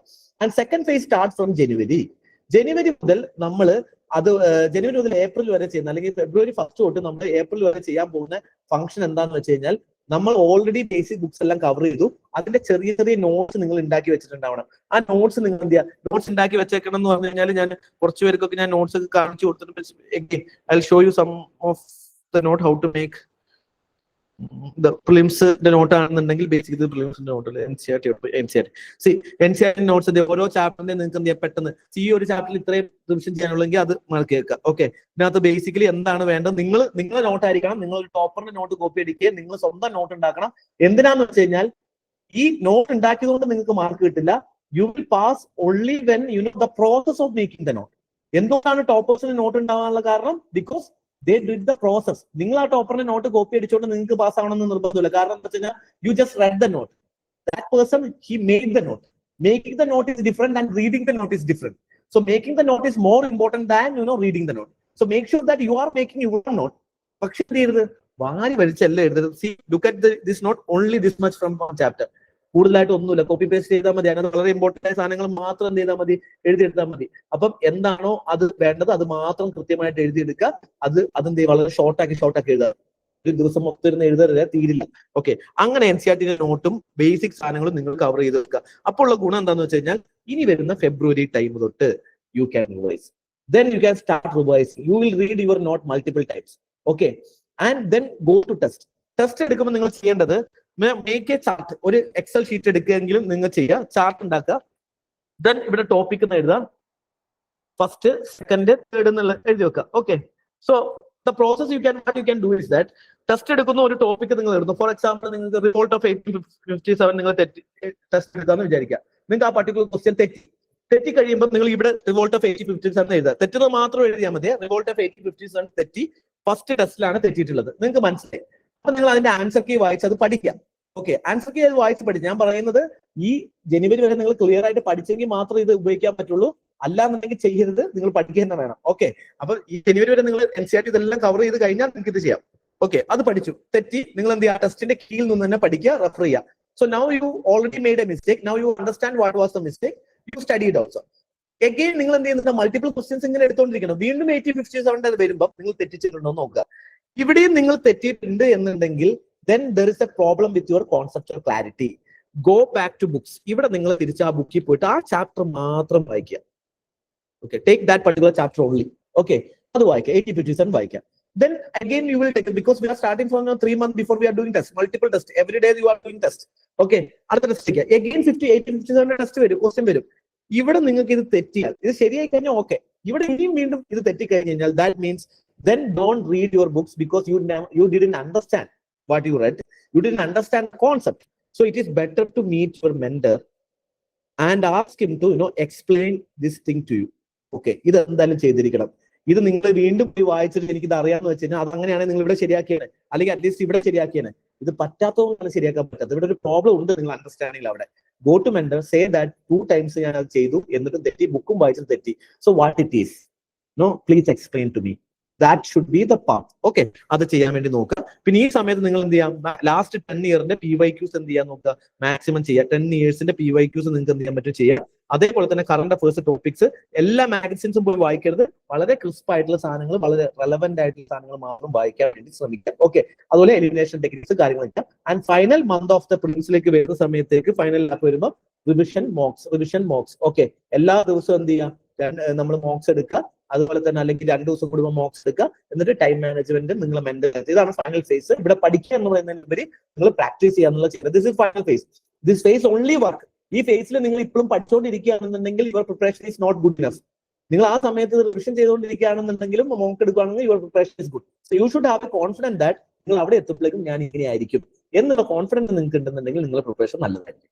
Okay, so this should be your dream. അപ്പൊ സെറ്റ് സ്മോൾ ടാർഗറ്റ്. നാളെ തന്നെ ആലോചിച്ചിട്ട് ഈ മൊത്തം ആലോചിച്ച് കഴിഞ്ഞ് കഴിഞ്ഞാൽ നിങ്ങൾക്ക് ഒരിക്കലും പഠിക്കാൻ പറ്റില്ല. Give a small task to your brain. വലിയ ടാസ്ക് നിങ്ങൾ എന്ത് ചെയ്യാൻ പറ്റില്ല, എടുക്കാതിരിക്കുക എന്നുള്ളതാണ്. ഇനി റൈസപ്പിലേക്ക് വരുന്ന സമയത്തേക്ക് ഞാൻ എങ്ങനെയാണെന്ന് ജസ്റ്റ് ഒന്ന് പറയാം. റൈസപ്പ് എങ്ങനെയാണ് അത് ഡിഫറെന്റ് ആവുന്നതെന്ന് വെച്ച് കഴിഞ്ഞാൽ, റൈസപ്പ് ആസ് വി ടോൾഡ് ഇതെല്ലാം ഒരു ബ്രോഡർ പ്ലാൻ ആണ്. We do not have a one single plan for everyone. Each member will be having a different plan. ആ ഡിഫറെന്റ് പ്ലാൻ അനുസരിച്ച് നിങ്ങളോട് വർക്ക് ചെയ്ത് കഴിഞ്ഞാൽ നിങ്ങൾക്ക് എങ്ങനെയാണ് ചെയ്യാൻ പറ്റുക എന്ന് പറയാൻ പറ്റുള്ളൂ. And also it is completely എന്താണ്, will focus on your foundations are ready. Once the foundation are ready, we make sure that you have a short notes, and we also make sure that there is a 3-hour program that is recollect and revise. So every week there will be recollecting and reversing programs. നിങ്ങൾ വായിച്ച NCERTs നിങ്ങൾക്ക് recollect ചെയ്യേണ്ടി വരും, reverse ചെയ്യേണ്ടി വരും. അത് നമ്മൾ ensure ചെയ്യും. So we don't ask you to read a book if you are not able to read it twice or thrice. അത് ചെയ്യാൻ പറ്റുന്നില്ല എന്നുണ്ടെങ്കിൽ നമ്മൾ ചെയ്യില്ല. അതേപോലെ തന്നെ ഓരോ മെമ്പേഴ്സിന്റെ കൂടെ നിങ്ങൾ ചെയ്ത ക്വസ്റ്റ്യൻസിന് ശേഷം one single mentor will sit with you. and spend time. How many questions you made wrong? അത് എങ്ങനെ ശരിയാക്കാമായിരുന്നു, എങ്ങനെയായിരുന്നു ചിന്തിക്കേണ്ടത്, your mental ability and correct ചെയ്യാന്നുള്ളതാണ്. It is all based on individual perspective ആയിരിക്കും. We do not know. We can't give you one size approach തരാൻ പറ്റില്ല. That's not what we are for, and we are not at all an academy. Basically, RiseUp നിങ്ങൾക്ക് എല്ലാവർക്കും അറിയുമെന്ന് അറിയില്ല. Basically, we are not a full-fledged academy. We are just a mentors-led movement. Okay, this is just a movement which is led by a lot of mentors. അപ്പൊ വളരെ quality ഉള്ള മെന്റേഴ്സുകളാണ് ഇവിടെ ഉള്ളത്. അത് ഇവിടെ ആളുകൾക്ക് പങ്കെടുത്ത ആളുകൾക്ക് അറിയായിരിക്കാം. പക്ഷെ ചിലപ്പോൾ നിങ്ങൾക്ക് വിരോധ അഭിപ്രായം ഉണ്ടെങ്കിൽ അത് okay. But the thing is that okay, we try to do our best. Okay, so basically എന്ത് ചെയ്യുന്നുണ്ട്, നിങ്ങൾക്ക് ഇവിടെ ഓരോരുത്തരെയും നമ്മൾ ചെയ്ത് കഴിഞ്ഞിട്ട് ഒരു രീതിയിലായിരിക്കും ഒരു അക്കാഡമിക് ബേസ്ഡ് ആയിട്ട് ഇതിനെ കാണുന്നത്. This is completely based on individual plan ആണ്. അതുകൊണ്ട് തന്നെ ഒരാൾക്ക് വ്യക്തിപരമായ പ്ലാൻ ഇല്ല. Exam stimulation test series one of the best. Okay okay, thank you Abhijith, thank you. Okay, അപ്പൊ ബേസിക്കലി എന്താണ് ഫോക്കസ്ഡ് ആയിട്ട്, അഭിജിത്ത് ഒക്കെ നമ്മുടെ സ്റ്റുഡന്റ് ആണ്. അപ്പൊ ബേസിക്കലി എന്താണ് ഫോക്കസ്ഡ് ആയിട്ട് നമുക്ക് എന്ത് ചെയ്യാൻ പറ്റും. മുബീന നമ്മുടെ സ്റ്റുഡന്റ് ആണ്. Yes, like all people are from the RiseUp part we always support the mentees, അല്ലെങ്കിൽ അവരെ നമ്മളൊരു ഫാമിലി ആയിട്ടാണ് നമ്മൾ കാണുന്നത്. ആലിയ നമ്മളെ കുട്ടിയാണ്, എല്ലാവരും ഓക്കെ, എല്ലാവരും നമ്മുടെ കുട്ടികളാണ് അല്ലെ. Okay fine. അപ്പൊ ഫൈൻ. സോ ഇതാണ് നമ്മൾ ബേസിക്കലി ചെയ്യുക. അപ്പൊ ഞാൻ ഇതിനകത്ത് വിജിത. ഓക്കെ ഓക്കെ, എല്ലാവരും okay, good, thank you. Okay, okay, fine. So the thing is that what we are trying to do is we make individual based plan, and we are very serious about it, and നിങ്ങൾക്ക് തന്നെ result ഉണ്ടാക്കുക എന്നുള്ളതാണ് നമ്മുടെ objective. And there are a lot of things to discuss with respect to prelims. It is not about just prelims പറ്റി ഞാൻ ഇപ്പോഴും പഠനത്തെ പറ്റി മാത്രമേ പറഞ്ഞിട്ടുള്ളൂ. ബേസിക്കലി ഇതിനകത്ത് എന്താണ്, റീഡിങ്, നിങ്ങളുടെ പ്രാക്ടീസ്, ഇതിലൊക്കെ ഉപരി എന്ത് ചെയ്യണം, നിങ്ങളെ മെന്റൽ ഹെൽത്ത് പ്രൊട്ടക്ട് ചെയ്യുക. സോ ഇതൊക്കെ ഇതിനകത്ത് ഇൻക്ലൂഡഡ് ആണ്. നിങ്ങളെ മടി മാറ്റുക. ചില ആളുകൾക്ക് ഇപ്പൊ നമ്മൾ മെന്റർഷിപ്പ് ഇതൊക്കെ മടി മാറ്റുക. ചില ആളുകൾക്ക് എന്താണ്, വായിക്കുന്നത് മനസ്സിലാവാത്ത പ്രോബ്ലം ഉണ്ടാവും, അല്ലെങ്കിൽ സ്റ്റാർട്ട് ചെയ്യാനുള്ള പ്രോബ്ലം ഉണ്ടാവും. അപ്പം വെറുതെ ഇരുന്ന് വായിക്കാൻ പറയില്ല ചെയ്യുക. We understand your problem and we give solution based on that. Okay, ആ ബേസ് സൊല്യൂഷൻ വർക്ക് ചെയ്യുന്നുണ്ടോ എന്നുള്ള ഒരു ഹോളിസ്റ്റിക് അപ്രോച്ച് ആയിട്ടാണ് നമ്മളിവിടെ കൺസിഡർ ചെയ്യുന്നത്.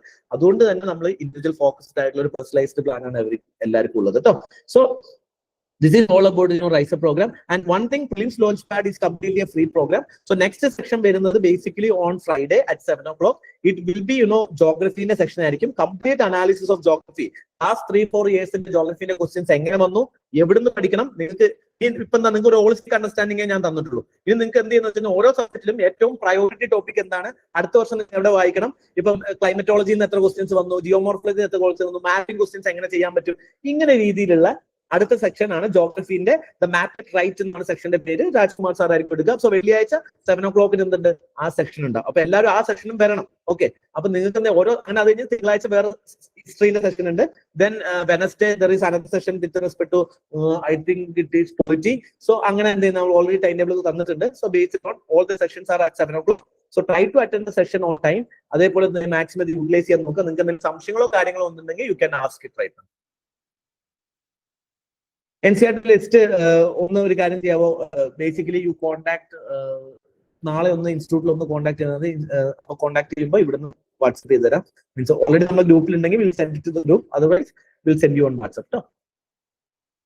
ഈ ഫയൽ തരാം. അപ്പൊ ഇനി നിങ്ങൾക്ക് വേറൊരു കാര്യം നമുക്ക് ചെയ്യാൻ പറ്റുന്ന ഒരു കാര്യം എന്താണെന്ന് വെച്ച് കഴിഞ്ഞാൽ, ബേസിക്കലി നിങ്ങൾ ഓരോ ആളുകളും 2025 അറ്റൻഡ് ചെയ്തിട്ടുള്ള ആളുകളാണെങ്കിൽ വേർ വെന്റ് ഇറ്റ് റോങ് എന്നുള്ളത് മനസ്സിലാക്കുക എന്നുള്ളത് ഇമ്പോർട്ടന്റ് ആണ്. ഇതിപ്പോ നമ്മൾ ഹോളിസ്റ്റിക്കലി ഒരു ജനറൽ പെർസ്പെക്റ്റീവ് അണ്ടർസ്റ്റാൻഡിംഗ് അല്ല. നിങ്ങൾക്ക് എവിടേക്കാണ് റോങ് ആയെന്ന് നിങ്ങൾക്ക് മനസ്സിലാവണ്ടേ, എവിടേക്കാണ് അത് ബെറ്റർ ആക്കുക എന്നുള്ളത് മനസ്സിലാക്കണ്ടേ. അപ്പൊ നമ്മൾ ഒരു കാര്യം ചെയ്യാൻ പറ്റുന്നത്, ദിസ് ഈസ് ലൈക്ക് നമ്മൾക്ക് വെൻഡേഴ്സ് നിങ്ങൾ എന്തെങ്കിലും ബുക്ക് ചെയ്ത് കഴിഞ്ഞാൽ നമ്മൾ സ്പോട്ട് തരാം. അപ്പൊ അതിനെ ബേസ് ചെയ്ത് നിങ്ങൾ 2025 പ്രിലിംസിന്റെ നിങ്ങൾ ചെയ്ത ക്വസ്റ്റ്യൻ പേപ്പർ ആയിട്ട് വരുവാണെന്നുണ്ടെങ്കിൽ അത് എക്സാക്ട്ലി ക്വസ്റ്റ്യൻ പേപ്പർ ആയിട്ട് തന്നെ വരണം. കാരണം നിങ്ങൾ എങ്ങനെ മാർക്ക് ചെയ്തു, എവിടെയൊക്കെയാണ് അതിനകത്ത് ചെയ്തതെന്നൊക്കെ നമുക്ക് ആ പേപ്പർ കാണുമ്പോൾ റീഡ് ചെയ്തെടുക്കാൻ പറ്റും. നിങ്ങളെ മെന്റൽ സ്റ്റേറ്റ് ഒക്കെ പറ്റും. അപ്പൊ ബേസിക്കലി അത് മനസ്സിലായി കഴിയുമ്പോൾ നിങ്ങൾക്ക് പേഴ്സണലി നിങ്ങൾ എന്തൊക്കെ പ്രോബ്ലംസ് ചെയ്യാൻ പറ്റുന്നുണ്ട് എന്നുള്ളത് we can tell you. We are not forcing you to take mentorship. Again don't misunderstand us. So you don't have to take mentorship here. You can take it anywhere, but take it from the quality people. But the thing is that if you come up with your question paper, we can identify and analyze where went wrong. So it is very important. You should understand where went wrong. And basically from our part, we will try to provide the best. Okay. നമുക്ക് നിങ്ങൾക്ക് തരുന്നതിന്റെ best നമ്മൾ.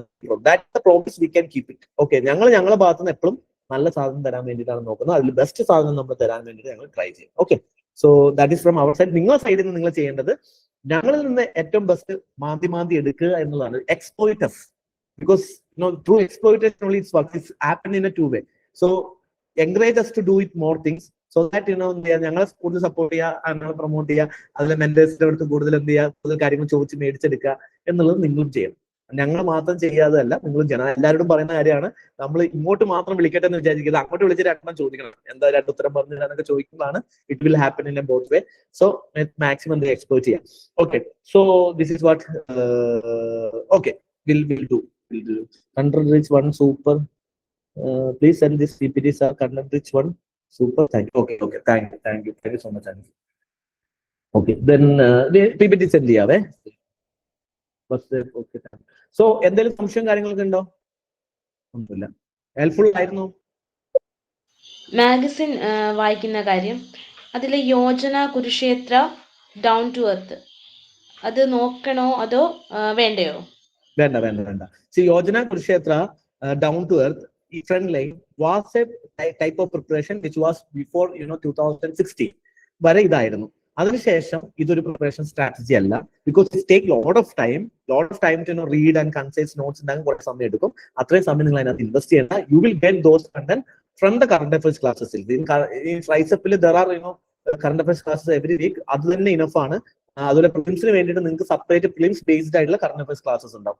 അപ്പൊ അതിനകത്തും അതും enough ആണ്. We don't prefer any reading any magazines. Last year also from our current affairs class only all the current affairs related questions came, so that we can promise. Don't read, that is not a strategy. Okay, don't read this thing, so not down to earth and all are outdated. Means it's not the right strategy of preparation right now. It was till 2016. Exam ഭയങ്കര competitive ആയിക്കൊണ്ടിരിക്കുക. അപ്പൊ അതിനനുസരിച്ച് ഇപ്പൊ എല്ലാം available ആണ് content ഒക്കെ. ഇപ്പൊ നിങ്ങൾ വായിക്കാൻ നിന്ന് കഴിഞ്ഞാൽ നിങ്ങളുടെ സമയം പോകും. അതേ സമയത്ത് അതിന്റെ വളരെ സിമ്പിൾ ആയിട്ട് അത് എങ്ങനെ പോയിന്റ് ജനറേറ്റ് ചെയ്യണം എന്നുള്ള രീതിയിൽ മനസ്സിലാക്കി കഴിഞ്ഞാൽ നിങ്ങൾക്ക് ഒരു കണ്ടന്റിന്റെ ഒരു സാധനം വായിച്ചു കഴിഞ്ഞാൽ നിങ്ങൾക്ക് അത് കിട്ടും. But don't do it. Okay, വേറെ ഡൗട്ടും കാര്യങ്ങളൊന്നും ഇല്ലല്ലോ? Thank you. സെഷൻ ഹെൽപ്ഫുൾ ആയിരുന്നോ? അപ്പൊ നിങ്ങൾ എന്ത് ചെയ്യും, ബാക്കിയുള്ള ആളുകളോട് കൂടി റെക്കമെൻഡ് ചെയ്യാൻ പറ്റുമെങ്കിൽ നമ്മൾ റെക്കമെൻഡ് ചെയ്യുകയാണെന്നുണ്ടെങ്കിൽ we actually happy. So I always used to say that it is all happened with support system. So without your support we can't grow, and we wanted to grow, and you also wanted to get succeed, and we will be there to support you. So that is the guarantee we can again I am telling you, Rise is a group of mentors ആണ്. So ആ മെന്റേഴ്സിന്റെ rise of group of മെന്റേഴ്സിന്റെ ഭാഗമായിട്ട് നിങ്ങൾക്ക് എന്ത് ചെയ്യാൻ പറ്റും, നിങ്ങൾക്ക് quality മെന്റേഴ്സിന് accessibility കാര്യങ്ങളൊക്കെ നിങ്ങൾക്ക് കിട്ടും എന്നുള്ളതാണ്. ഓക്കെ, സോ ഇതിനകത്ത് ബാക്കി ഇനി സെക്ഷൻസ് വരുമ്പോൾ ഓരോ സബ്ജക്റ്റിനെയും കുറച്ചുകൂടി ഡീറ്റെയിൽ ആയിട്ടുള്ള കുറെ സാധനങ്ങൾ നമുക്ക് പറയാനുണ്ട് കേട്ടോ. ഞാൻ ബേസിക് സാധനങ്ങളാണ് പറഞ്ഞത്. 1 or 2 എക്സാംസ് ഞാൻ കാണിച്ചിട്ടുള്ളൂ, അതല്ല അതിൽ കൂടുതൽ വരും.